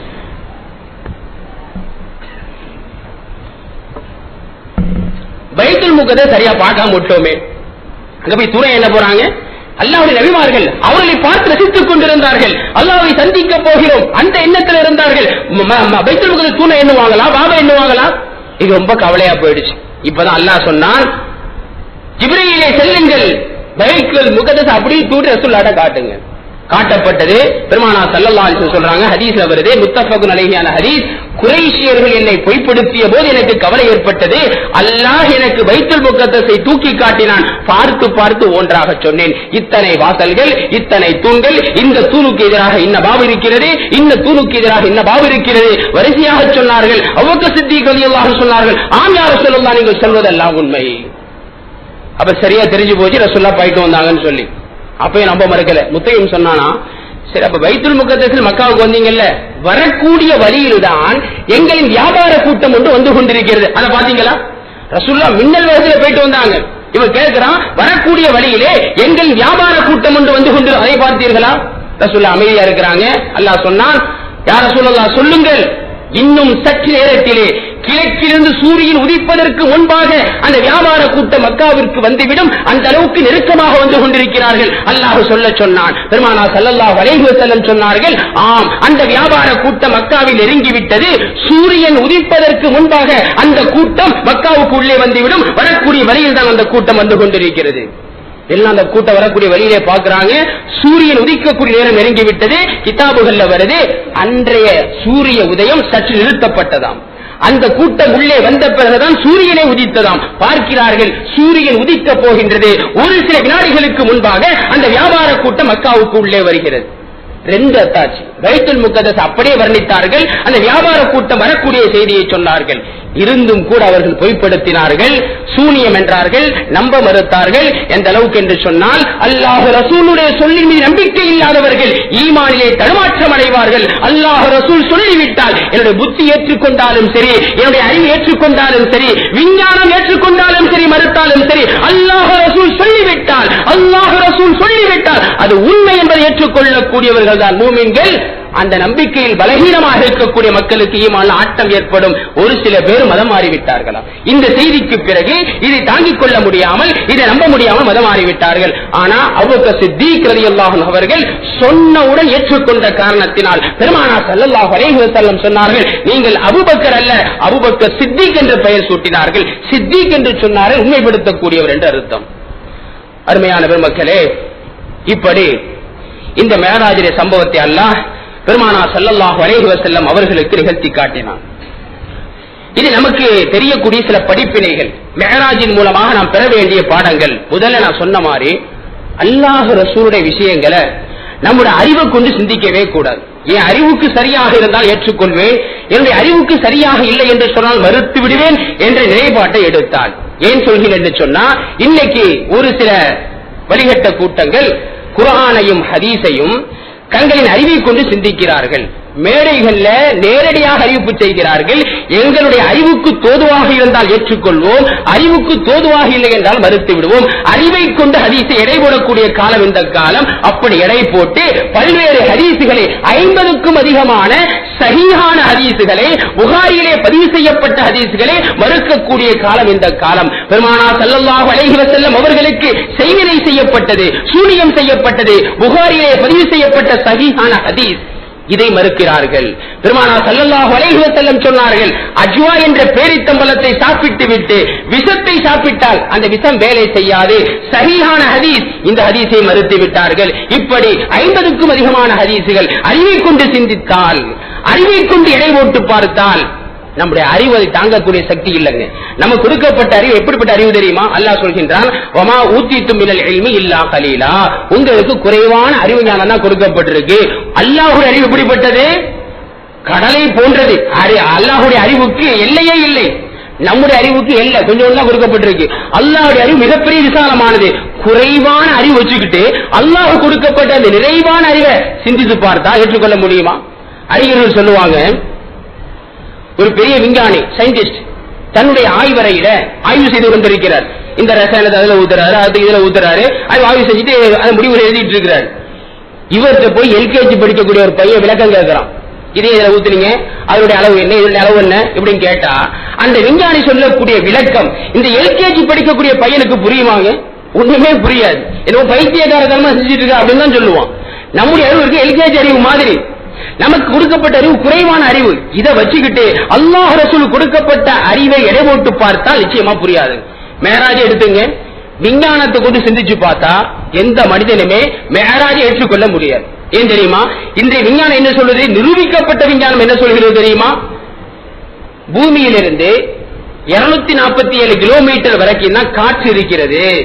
அதற்கு மேலே ஒரு மனிதன் செல்ல வேண்டும் என்று சொன்னால் ஆக்சிஜனை எடுத்து செல்ல வேண்டும். சந்திர மண்டலத்துக்கு போறாங்க, செவ்வாய் கிரகம் போறாங்க, சும்மா போறாங்க, ஆக்சிஜன் எடுத்துக்கிட்டு போறாங்க. 247 கிலோமீட்டரை தாண்டி விட்டால் அங்கே காற்று இருக்காது, மனிதன் சுவாசிக்க முடியாமல் இறந்து விடுவான். ஆக்சிஜனை எடுத்து செல்ல வேண்டும். பெருமானார் ஸல்லல்லாஹு அலைஹி வஸல்லம் போனாங்க, ஆக்சிஜன் எடுத்துட்டு போனாங்களா?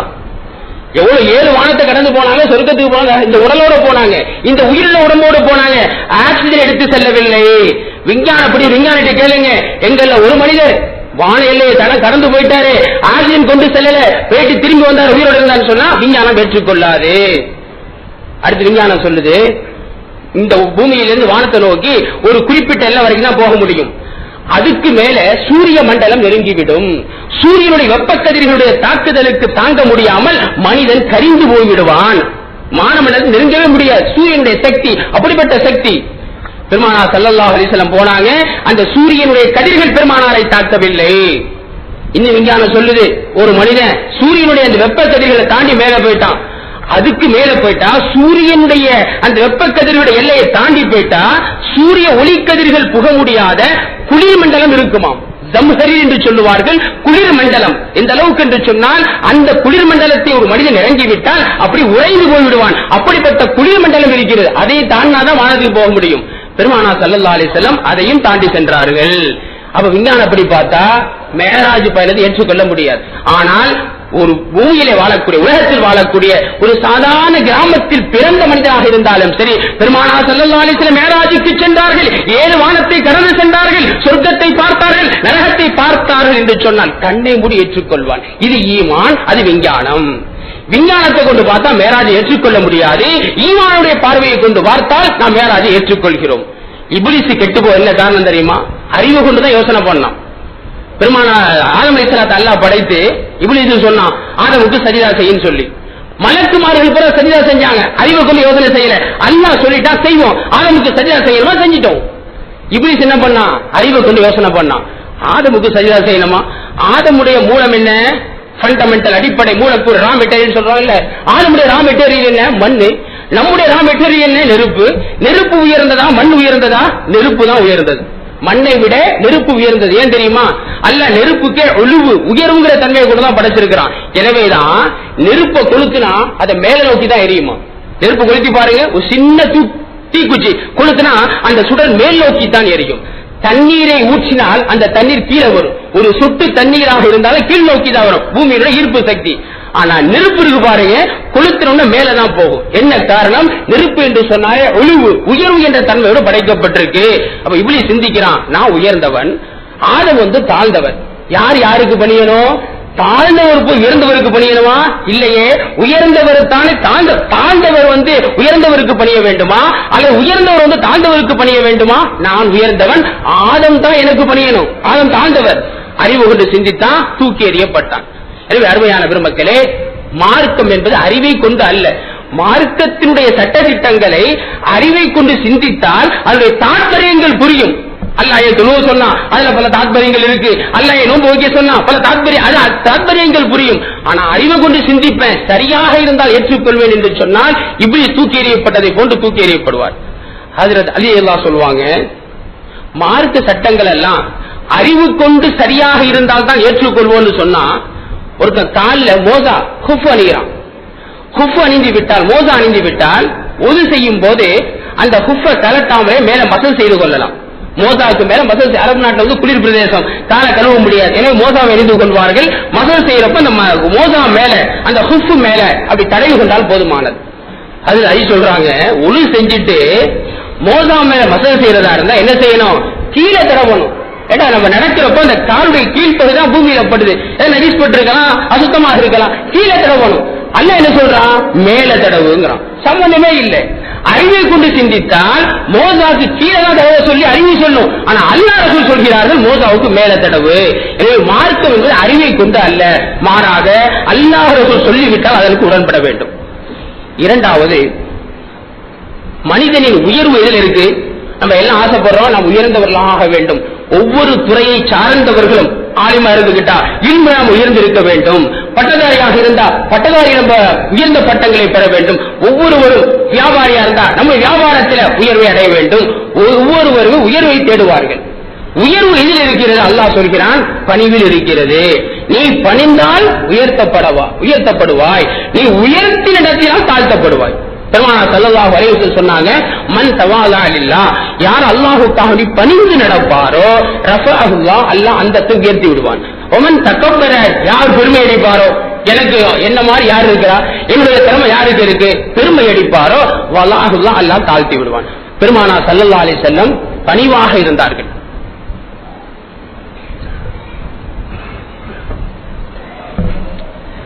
எந்த அளவுக்கு பணிவுன்னு சொன்னா, ரசூலுல்லாஹ்வுக்கு முன்னால ஒரு சஹாபி வந்தா எந்த அளவுக்கு பெருமானாருக்கு முன்னால் பணிஞ்சிருப்பாங்க தெரியுமா? ஒரு பெரிய ஆசிரியருக்கு முன்னால் சாதாரண ஒரு மாணவன் எப்படி கைகட்டி நிற்பானோ, சத்தத்தை உயர்த்தி பேச மாட்டானோ, அதே மாதிரி ஒரு அரசனுக்கு முன்னால் ஒரு அடிமை எப்படி நிற்பானோ, பெருமானார் ஸல்லல்லாஹு அலைஹி வஸல்லம் அவர்களுக்கு முன்னால் சஹாபாக்கள் பணிந்து நிற்பார்கள். பெருமானாருடைய அந்த அந்தஸ்தை, சஹாபாக்கள் பெருமானாருக்கு கொடுத்த அந்தஸ்தை புரிந்து கொள்ள வேண்டும் என்று சொன்னால் ஹுதைபியாவுடைய நடவடிக்கையை பார்க்கலாம்.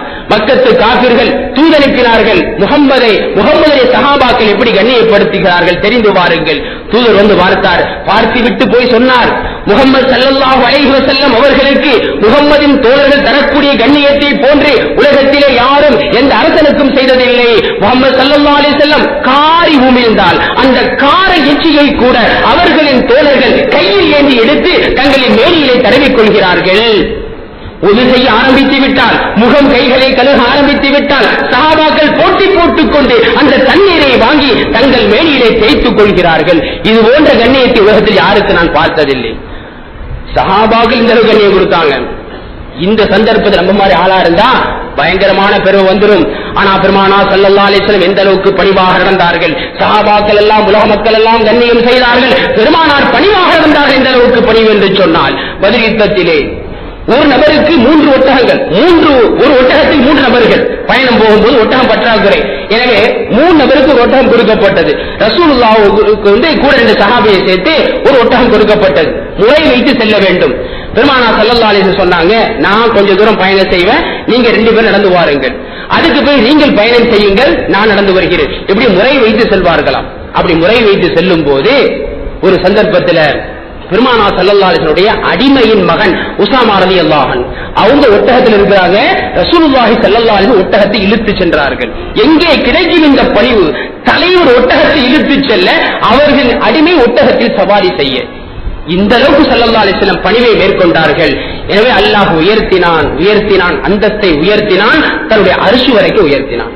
பணிவை மேற்கொண்டால் உயர்வு உண்டு என்பதற்கு அத்தாட்சி இந்த மேராஜுடைய சம்பவம். இப்லீஸ் பெருமை அடிச்சான். அவன் எங்க இருந்தான்? 7 வானத்துக்கு மேல இருந்தான். பெருமை அடிச்சான், அல்லாஹ் தாழ்த்தினான், பூமி கீழே போட்டு பதிச்சிட்டான். பெருமானார் ஸல்லல்லாஹு அலைஹி வஸல்லம் பூமியில் இருந்தாங்க, பணிவாக இருந்தாங்க, அல்லாஹ் மேலே உயர்த்தினான். இப்லீஸ் மேலே இருந்தான், பெருமை அடித்தான், அவன் தக்பீர், அல்லாஹ் தாழ்த்தி விட்டான், பூமி கீழே வந்து விட்டான். காரூன் பூமியில இருந்தான், பெருமை அடித்தான், எனவே அல்லாஹ் அவனை தாழ்த்தினான், பூமிக்கு கீழே போய் சொல்லிவிட்டான். இன்ன வரைக்கும் பூமியில போய்கிட்டே இருக்கிறான். எனவே பெருமை அடித்தால் எந்த துறையாக இருந்தாலும் ஒண்ணு கல்வியை கொண்டு பெருமை ஏற்படுமா? அறிஞர்கள் சொல்லுவாங்க. அப்படி கல்வியை கொண்டு பெருமை ஏற்படும் போது அல்லாஹ் சொல்கின்றான், ஒவ்வொரு அறிவாளிக்கு மேலே ஒரு அறிவாளி உண்டு. இந்த ஆயத்தை நினைத்து பாருங்கள். நான் ஒரு அறிவாளி என்று எனக்கு நப்சு சொன்னால் உன்னை நினைத்து பார்க்க வேண்டும், எனக்கு மேல ஒரு அறிவாளி இருப்பார். ஆனா நப்சு என்ன செய்வான்? தூண்டிவிடும். நீ எத்தனை கிதாபுகளை பார்த்திருக்கிற, நீ எவ்வளவு மசாயில பார்த்திருக்கிற, உன்ன மாதிரி ஆள் உண்டா? நினைச்சு பார்க்க வேண்டும். என்னை விட மிகப்பெரிய அறிவாளி இந்த நபர் இருக்கிறார், என்னை விட அதிகம் தெரிந்த இந்த நபர், அப்படி பார்த்தா அந்த பெருமை போய்விடுமா? அதே மாதிரி செல்வத்தை கொண்டு பெருமை ஏற்படும். என்ற இருக்கிற மாதிரி காசு உலகத்துல யாருக்கு இருக்கு? அல்லாஹ் சொல்றான், வலில்லாஹி முல்குஸ் ஸமாவாத்தி வல் அர்த். உங்கள்கிட்ட இருக்கிற காசு உங்களுக்கு சொந்தமில்லை, உங்கள்கிட்ட இருக்கக்கூடிய பணம் உங்களுக்கு சொந்தமில்லை. இந்த உலகத்தினுடைய எல்லா செல்வங்களும் வலில்லாஹி ஹஸாயினு ஸமாவாத்தி வல் அர்த், வானத்திலும் பூமியில் இருக்கக்கூடிய செல்வங்கள் அல்லாஹ்வுக்கு சொந்தமானது. இதை நினைத்து பாருங்கள், அந்த செல்வத்தை கொண்டு ஏற்படக்கூடிய பெருமை போய்விடும். அதே மாதிரி பதவி வந்துட்டா பெருமை ஏற்படும். அல்லாஹ் சொல்றான் வலில்லாஹி முல்கு ஸமாவாதி வல் அர்த், வானம் பூமியுடைய அரசாட்சி அல்லாஹ்வுக்கு சொந்தமானது. நாடிய பேருக்கு நாடிய நேரத்தில் பதவியை கொடுப்பான், நாடிய பேருக்கு அந்த பதவியை எடுத்து விடுவான். சில பேருக்கு குலப்பெருமை ஏற்படும், கோத்திர பெருமை ஏற்படும். என்னுடைய குடும்பம் என்ன, என்னுடைய கோத்திரம் என்ன? அல்லாஹ் சொல்கின்றான் வஜஅல்னாகும் ஷுஊபன் வ கபாயில லிதஆரஃபு, நீங்கள் ஒருவருக்கு அறிந்து கொள்வதற்காக வேண்டித்தான் உங்களை குலங்களாக கோத்திரங்களாக பிரித்திருக்கிறோம், பெருமை அடிப்பதற்காக வேண்டி அல்ல. இந்த வசனம் நினைத்து பார்த்தால் அந்த பெருமை போய்விடுவோம். எனவே பெருமை நம்மகிட்ட வரக்கூடாது. பெருமை வந்தால் அல்லாஹ் தாழ்த்தி விடுவான். பெருமானார் ஸல்லல்லாஹு அலைஹி வஸல்லம் பணிவாக இருந்த காரணத்தினால் அல்லாஹ் மேராஜ் வரை உயர்த்தினான். மூன்றாவதாக பெருமானார் ஸல்லல்லாஹு அலைஹி வஸல்லம் நரகத்திலே கண்ட காட்சிகள், பல்வேறு விதமான காட்சிகள் காட்டப்பட்டது. பல்வேறு விதமான வேதனைகள், தொழுகை விட்டவருக்கு சில வேதனைகள், ஜக்காத்தை விட்டவருக்கு சில வேதனைகள், வட்டியை சாப்பிடக்கூடியவருக்கு வேதனைகள். அதுல முக்கியமா ரசூலுல்லாஹ் சொன்னது மேராஜுடைய தத்துவத்துல இந்த தத்துவத்தை சொல்லுவாங்க. பெருமானார் நம்ம அனைவரும் போய் சொர்க்கத்தை நரகத்தை பார்த்துட்டு வர முடியாது. நம்ம சொர்க்கத்தை நரகத்தை பார்த்துட்டு வந்துட்டு சொன்னா நம்ம இப்படி இருக்க மாட்டோம்.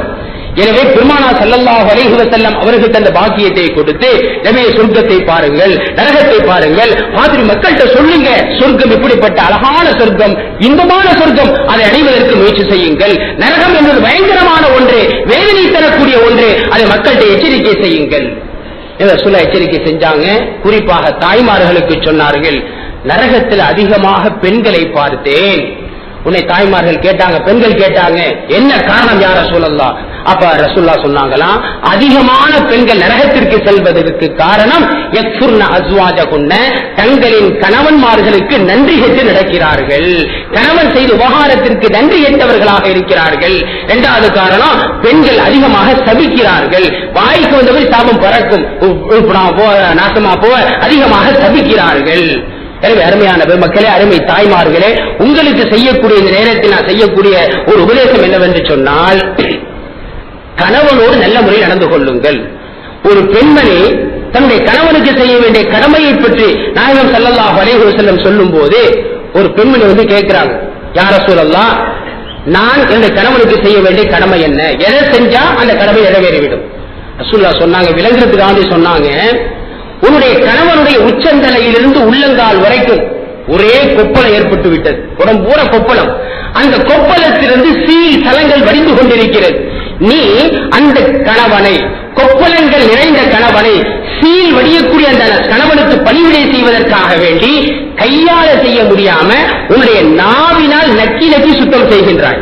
அந்த கணவனின் கொப்பளத்திலிருந்து வடியக்கூடிய அந்த சீல் சலங்களை உன்னுடைய நாவை கொண்டு நக்கி நக்கி நீ சுத்தம் செய்தாலும் கூட கணவனுக்கு செய்யக்கூடிய கடமையை செய்தவராக ஆக மாட்டாய்.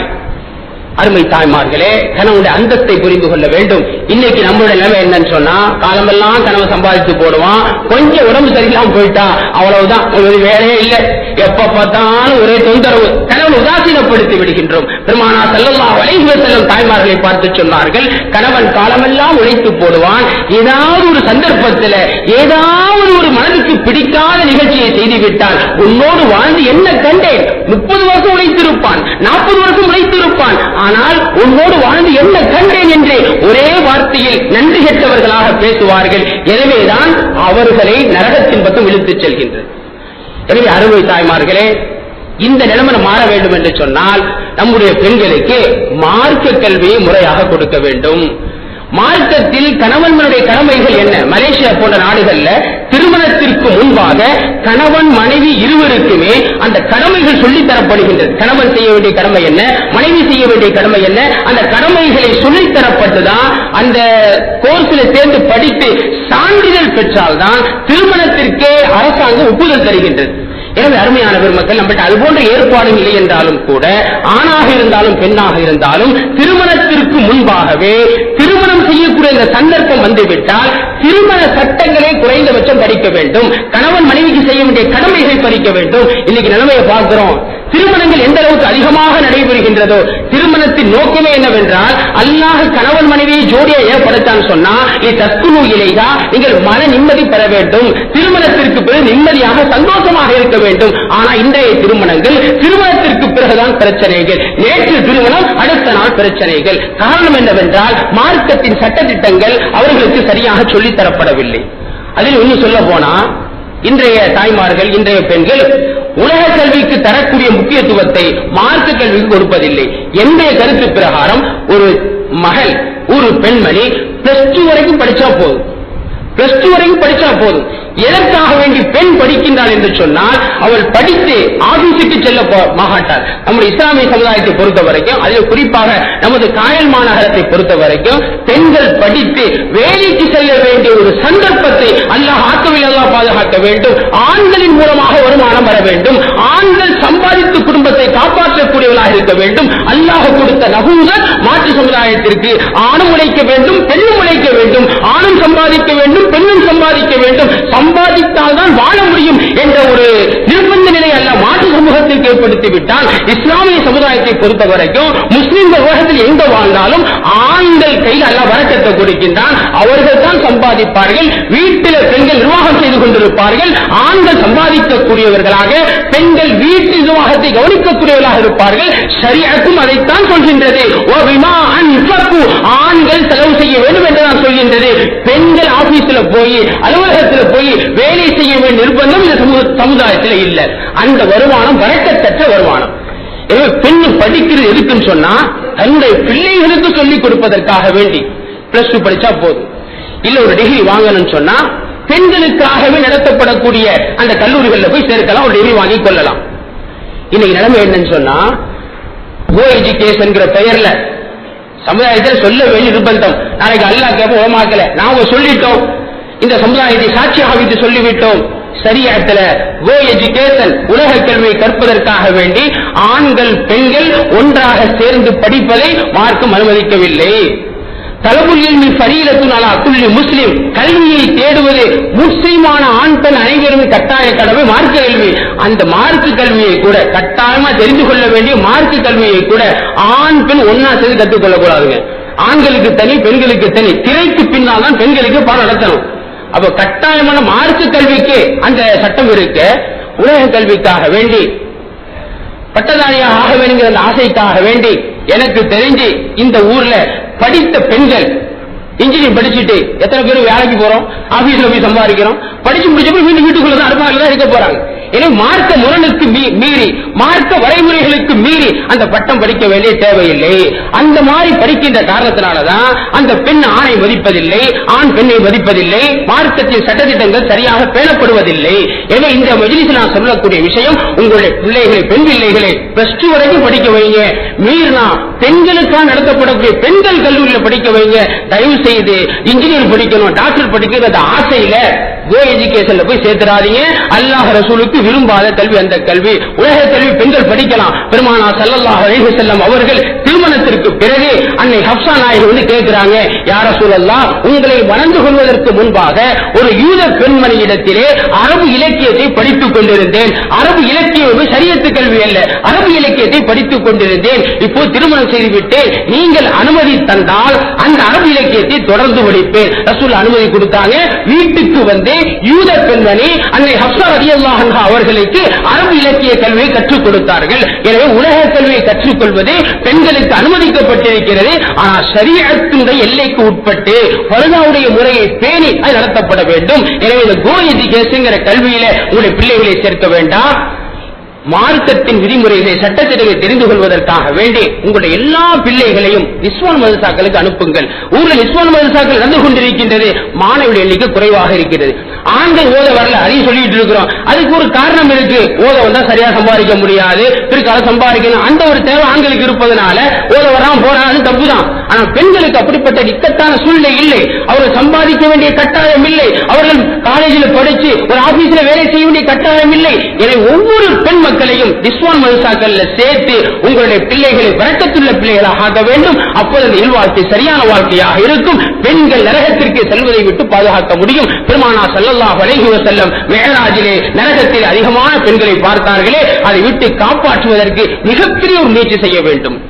கடைசியாக இந்த மிஅராஜுடைய படிப்பனை ரசூலுல்லாஹ் மிஅராஜுக்கு போனாங்க. அந்த பாக்கியத்தை இந்த முழு சமுதாயம் அடைய வேண்டும் என்பதற்காக வேண்டி ஒரு பொது அறிவிப்பு செய்தார்கள்.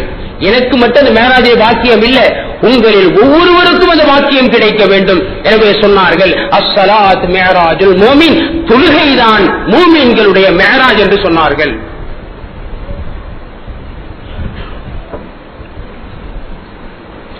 தொழுகை ஒவ்வொரு மூமினும் கொடுக்கப்பட்ட மேராஜ். எப்படி? தொழுகைக்கு முன்பாக ஒது செய்து கொள்கின்றோம். பெருமானார் ஸல்லல்லாஹு அலைஹி வஸல்லம் அல்லாஹ்வை சந்திப்பதற்கு முன்பாக தூய்மைப்படுத்தப்பட்டார்கள், உள்ளம் பரிசுத்தப்படுத்தப்பட்டது. ஒதுவின் நோக்கமே என்னவென்றால் வெறும் கைகால கழுவு நோக்கம் இல்லை. சிந்தித்து பாருங்கள், ஒதுவை சிந்தித்து பாருங்கள். ஒது முறிகிறது ஒரு இடங்க, ஒது முறிகிறது ஒரு இடம், ஒது செய்வது முகமும் கையும். என்ன சம்பந்தம் இருக்கிறது? அறிஞர்கள் சொல்லுவார்கள், ஒது செய்வதின் நோக்கமே மன சுத்தம் தான். இப்போ ஒருத்தன் அல்லாஹ்வுடைய அச்சம் இல்லைன்னு வச்சுங்க, ஒது செய்யாமலே தொழுகலாம், யாருக்கும் தெரியாது. வந்தாங்க அல்லாஹ் தக்பீர் எடுத்து தொழுதான், யாருக்காவது தெரியுமா ஒது செஞ்சுட்டு தொழுவானா இல்லையான்னு சொல்லி? அல்லாஹ் உதவி ஏற்படுத்தினான், அல்லாஹ் பார்த்துக் கொண்டிருக்கிறான். நான் கை கால்களை கழுகாமல் தொழுதால் அல்லாஹ் கோபப்படுவான். இந்த எண்ணத்தை ஏற்படுத்தி அல்லாஹ்வுடைய அச்சத்தை வரவழைப்பதற்காக வேண்டித்தான் அல்லாஹ் கை கால்களை கழுவ சொன்னான். ஒரு மனிதன் குளிச்சான், சுத்தமா குளிச்சான், லேஸ் சோப்பு லெக்ஸ் சோப் போட்டு குளிச்சான், நீயத்து வைக்கல, உதவ நீயத்து வைக்கல. இப்ப ஆள் தூய்மையா தான் இருப்பான், நறுமணம் வீசுவான் அப்படின்னு சொல்லுவலாமா? தொழுவக்கூடாது. போய் உதவி செய்ய நீயத்துல முகத்தை கையை கழுவினா தொழுவக்கூடும். ஏன் சட்டத்தை அல்லாஹ் வச்சுக்கிறான்? வெறும் சுத்தத்துக்காக வேண்டி மட்டுமல்ல, அல்லாஹ் பார்க்கிறான். நான் கை கால்களை கழுகாமல் தொழுதால் அல்லாஹ் கண்டிப்பான். அந்த அல்லாஹ்வுடைய அச்சத்தை ஏற்படுத்துவதற்காக வேண்டித்தான் உதுவை அல்லாஹ் கடமையாக்கி இருக்கிறான். சொல்றான். அப்போ ஒதுவின் நோக்கமே மனசுத்தம். பெருமானார் ஸல்லல்லாஹு அலைஹி வஸல்லம் அவர்களுக்கு அந்த சுத்தம் ஏற்படுத்தப்பட்டது, உள்ளத்தை பரிசுத்தப்படுத்தப்பட்டது. எனக்கு உள்ளத்தை பிளந்தெடுத்து அல்லாஹ் கல்வை சுத்தப்படுத்தினான். நீங்கள் ஒதுவின் மூலமாக அந்த உள்ளத்தை சுத்தப்படுத்திக் கொள்ளுங்கள். இரண்டாவதாக தொழுகையில நிற்கின்றோம்.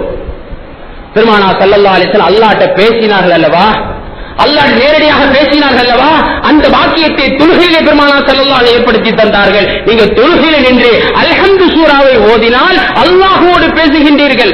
ஏதோ யதார்த்தமாக வருகிறோம் தொழுகிறோம் என்று அல்ல. அல்ஹம்துலில்லாஹி ரப்பில் ஆலமீன் நாம் சொன்னால் அல்லாஹ் பதில் சொல்கின்றான், எனது அடியான் என்னை புகழ்ந்து விட்டான். அர் ரஹ்மானிர் ரஹீம் என்று சொன்னவுடன் அல்லாஹ் பதில் சொல்கின்றான், எனது அடியான் என்னை கண்ணியப்படுத்தி விட்டான். மாலிக் யௌமித்தீன் என்று சொன்னவுடன் அல்லாஹ் பதில் சொல்கின்றான், எனது அடியான் என்னை மகத்துவப்படுத்தி விட்டான். அல்லாஹ்வுக்கும் அடியானுக்கும் மத்தியில் ஏற்படக்கூடிய உரையாடல் ஒவ்வொரு தொழுகையிலும் ஒவ்வொரு ரக்காத்திலும் ஏற்படுகிறது. நான் அல்லாஹ்வோடு நேரடியாக பேசக்கூடிய வாக்கியத்தை பெற்றேன், அந்த வாக்கியத்தை உங்களுக்கு தொழுகை மூலமாக ஏற்படுத்தி தருகின்றேன். நீங்கள் அல்ஹம்து சூரா ஓதும் போது அதற்கு அல்லாஹ் பதில் சொல்கின்றான். அந்த ஞாபகத்தோடு தொழுது கொள்ளுங்கள். மூன்றாவதாக தொழுகையில் நான் அரிசி மேராஜிலே இறைவனை நேரடியாக பார்த்தேன், அந்த வாக்கியத்தை உங்களுக்கு தொழுகையை பெற்று தருகின்றேன். ரசூலுல்லாஹ் சொன்னாங்க, தொழுகும் போது எப்படி தெரியுமா தொழுகணும்? அன் தஅபுதுல்லாஹ கஅன்னக தராஹ், அல்லாஹ்வை பார்ப்பதை போன்று தொழ வேண்டும். அந்த பயிற்சி ஏற்படுத்திக் கொள்ளுங்கள். நான்காவதாக பெருமானார் ஸல்லல்லாஹு அலைஹி வஸல்லம் அல்லாஹ் நெருங்கி விட்டார்கள். ரசூலுல்லாஹ் சொன்னாங்க, அல்லாஹ்வை நெருக்க வேண்டும் என்றால் சஜிதாவிலே விழுந்து விடுங்கள். அக்ரபு மா யகூனுல் அப்து மிர் ரப்பிஹி வ ஹுவ சாஜிதுன், அடியான் அல்லாஹ்வுக்காக வேண்டி சஜிதாவில் விழுந்து விட்டால் அல்லாஹ்வோடு நெருக்கமாக விடுகின்றான். யாரெல்லாம் அல்லாஹ்வுடைய நெருக்கத்தை விரும்புவார்களோ, அல்லாஹ்வுடைய நெருக்கத்தை பெற வேண்டும் என்று விரும்புகின்றார்களோ சஜிதாவிலே விழுந்து விடட்டும், சஜிதாவின் மூலமாக அல்லாஹ் நெருக்கம் கிடைக்கும் என்று ஸல்லல்லாஹு அலைஹி வஸல்லம் சொன்னார்கள். நான்காவதாக அல்லாஹ்வுக்கு காணிக்கை கொடுத்தேன், அல்லாஹ்வோடு பேசக்கூடிய அந்த காணிக்கை உங்களுக்கு தொழுகை ஏற்படுத்தி தந்தேன். அத்தஹியாத் ஓதுவதின் மூலமாக மேராஜை நினைத்து பாருங்கள் என்பதாக பெருமானார் ஸல்லல்லாஹு அலைஹி வஸல்லம் அவர்கள் இந்த தொழுகையை நமக்கு மேராஜாக ஆக்கி தந்திருக்கிறார்கள். எனவே அருமையான பெருமக்களே, இந்த நல்ல நாளையிலே, இந்த மேராஜுடைய இந்த தினத்திலே நாம் மனதில் உறுதி எடுத்துக் கொள்ள வேண்டும். தொழுகையை கடைபிடிக்கக்கூடியவர்களாக வாங்கு சொல்லப்பட்டு விட்டால், அல்லாஹு அக்பர் என்ற சங்கநாதம் ஒழிக்கப்பட்டு விட்டால் பள்ளிவாசலை நோக்கி விரையக்கூடியவர்களாக, வியாபாரங்களை அப்படியே விட்டுவிட்டு, வீட்டு வேலைகளை அப்படியே விட்டுவிட்டு, பெருமானார் ஸல்லல்லாஹு அலைஹி வஸல்லம் அவர்கள் அல்லாஹ் நெருக்கத்தை பெற்றுவிட்டார்கள், இதற்கு பிறகு எந்த வாக்கியமும் இல்லை என்று சொல்லக்கூடிய அளவுக்கு அல்லாஹ் நெருக்கத்தை பெற்றுவிட்டார்கள். அவர்களை பற்றி சஹாபாக்கள் அன்னை ஆயிஷா ரலியல்லாஹு தஆலா அன்ஹா அவர்கிட்ட கேட்கிறாங்க, அன்னை ஆயிஷா ரலியல்லாஹு அன்ஹா அவர்களே, ரசூலுல்லாஹ் வீட்டுக்கு வந்தா என்ன செய்வாங்க?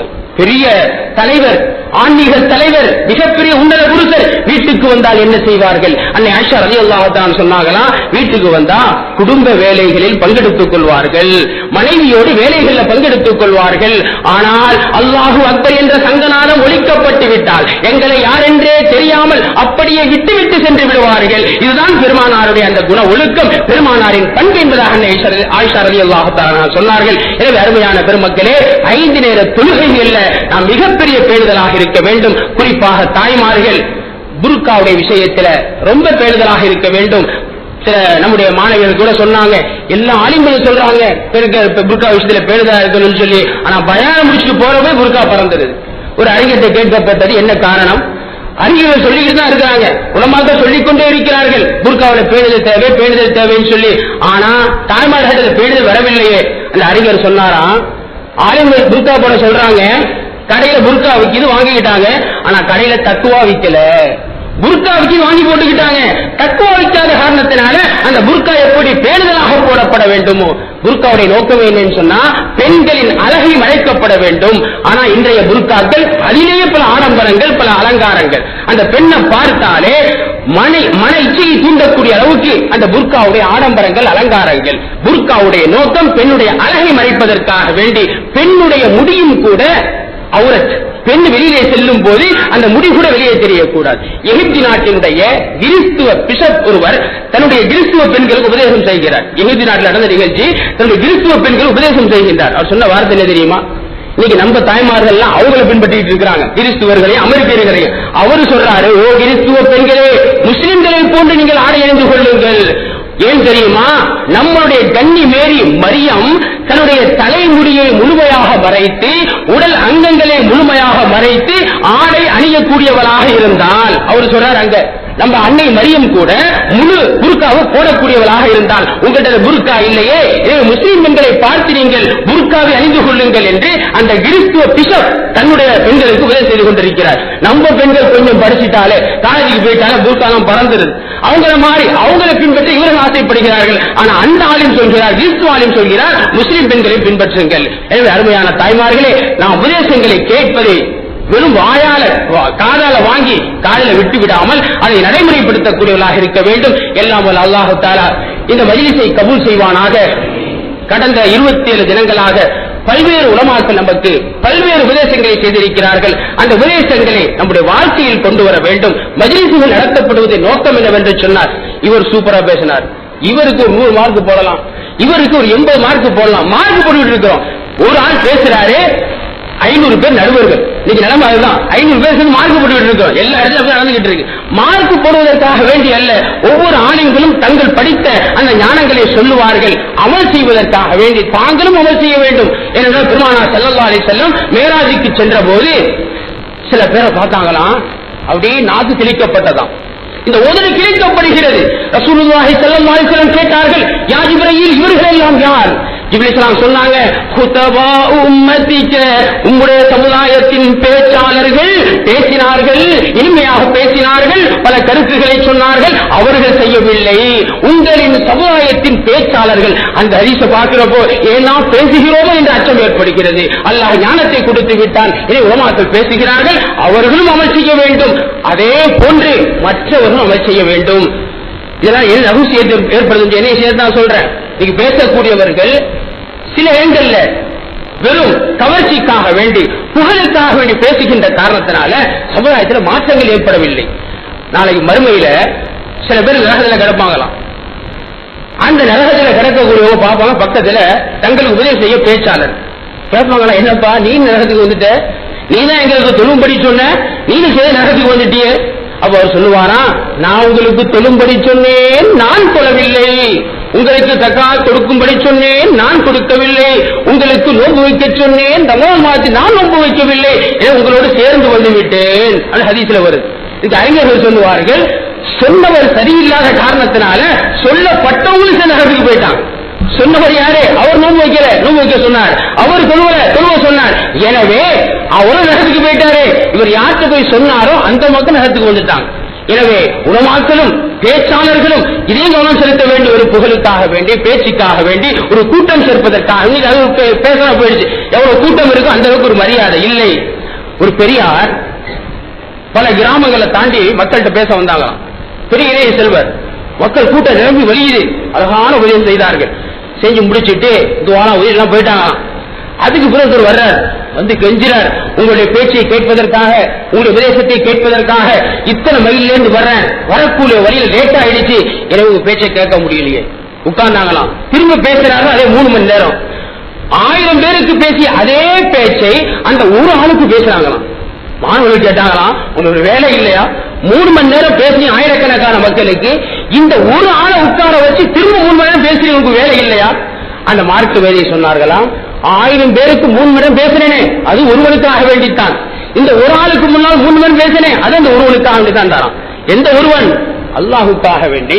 1000 பேருக்கு பேசிய 3 மணி நேரம் இவர்களுக்காக வேண்டி அல்ல, அல்லாஹுக்காக வேண்டி, அல்லாஹுடைய பொருத்தத்தை அடைவதற்காக வேண்டி. இந்த ஒருவருக்காக வேண்டி பேசினேனே இவருக்காக வேண்டி அல்ல, அல்லாஹுக்காக வேண்டி. அல்லாஹ் நினைத்தால் 1000 பேருக்கு ஹிதாயத்தை கொடுக்காமல் இந்த ஒருவருக்கு ஹிதாயத்தை கொடுத்து விடலாம். எனவே அல்லாஹுக்காக பேசினேன் சொல்லி மார்க்க வேலையை சொன்னார்களாம். எனவே அந்த அடிப்படையில் மார்க்க அறிஞர்கள் பேசுகின்றார்கள். எனவே நாம் அதை வாழ்க்கையிலே கொண்டு வர வேண்டும். கொஞ்சம் கொஞ்சமாக ஷரியத்தினுடைய அந்த பேணுதல், தொழுகையினுடைய பேணுதல். இனி கணக்கு பண்ணி பார்த்தோம் சொன்னா ஜும்மாவுக்கு வரக்கூடிய கூட்டம் 5 நேர தொழுகைக்கு இல்லை, வாங்கு சொல்லப்பட்டு பள்ளிவாசல்ல காவு சொல்லப்பட்டு தொழுகை நடைபெறக்கூடிய அந்த நேரத்திலே காயல் மாநகரத்திலே நீங்கள் வீதியிலே வந்து பாருங்கள், எத்தனையோ தொப்பிகள் ரோட்ல சர்வசாரம் போயிட்டு இருப்பாங்க, எத்தனையோ முஸ்லிம் ரோட்ல போயிட்டு இருப்பாங்க. பள்ளிவாசல வாங்கு சொல்லப்பட்டு விட்டது, பள்ளிவாசல தொழுகை நடக்கின்றது, ஆனா வீதியிலே முஸ்லிம்களுக்கு என்ன வேலை? மதீனாவின் சூழ்நிலை இந்த காயல் மாநகரத்தில் வர வேண்டும். மதீனாவிலே வாங்கு சொல்லப்பட்டு விட்டால் ஒரு முனாஃபிக்கு கூட, ஈமான் இல்லாத முனாஃபிக்கு கூட தெருவில் செல்ல மாட்டானாம், பயந்து கொண்டு பள்ளிவாசலுக்கு வருவானாம். எனவே அருமையான பெருமக்களே, அந்த மாற்றம் வர வேண்டும். எந்த நேரத்திலும் ஷரியத்தை விட்டுக் கொடுக்க மாட்டோம், அல்லாஹ்வுடைய கட்டளைக்கு மாற்றம் செய்ய மாட்டோம்.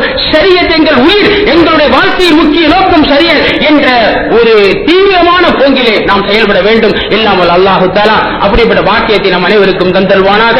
இந்த மஜ்லிஸை நடத்தக்கூடிய இந்த மஜ்லிஸ் நிர்வாக பெருமக்களுக்கு அல்லாஹு தஆலா நீண்ட ஆயுளையும் ஆரோக்கியத்தையும் கொடுத்து தொடர்ந்து இதுபோல் நிகழ்ச்சிகள் நடத்தக்கூடியவர்களாகவும் இங்கு வந்திருக்கக்கூடிய மக்களுக்கு அல்லாஹு தஆலா எல்லா விதமான பாக்கியங்களையும் கொடுத்து, யா அல்லாஹ் நாங்கள் வாழும் காலமெல்லாம் மூமின்களாக வாழ்ந்து மூமின்களாக மரணிக்கக்கூடிய பாக்கியத்தை எங்களுக்கு தந்தல்வாயாக. யா அல்லாஹ் மரணிக்கக்கூடிய நேரத்திலே லா இலாஹ இல்லல்லாஹ் முஹம்மதுர் ரசூலுல்லாஹ் என்ற கலிமாவை ஓதியவர்களாக சிரித்த முகத்தோடு மரணிக்கக்கூடிய பாக்கியத்தை தந்தல்வாயாக. அருமை நாயகம் ஸல்லல்லாஹு அலைஹி வஸல்லம் அவர்களை கனவில் காணக்கூடிய பாக்கியத்தை தந்து நாளைக்கு மறுமை நாளையிலே அவர்களின் கரத்தின் மூலமாக நீரந்தக்கூடிய பாக்கியத்தை எங்களுக்கு தந்தருவாயாக. ரஹ்மானே, எங்களுக்கு மத்தியிலே ஒற்றுமை ஏற்படுத்துவாயாக.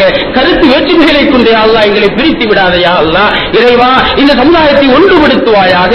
குர்ஆனை பற்றி பிடித்தவர்களாக, குர்ஆனுடைய வாழ்க்கையை செயல்படுத்தக்கூடியவர்களாக ஒன்றுபட்ட சமுதாயமாக எங்களை ஆக்கி வைப்பாயாக. யா அல்லாஹ், எங்களில் யாரெல்லாம் நோயாளிகளாக இருப்பார்களோ அவர்களுக்கு சுகத்தை தந்தருவாயாக.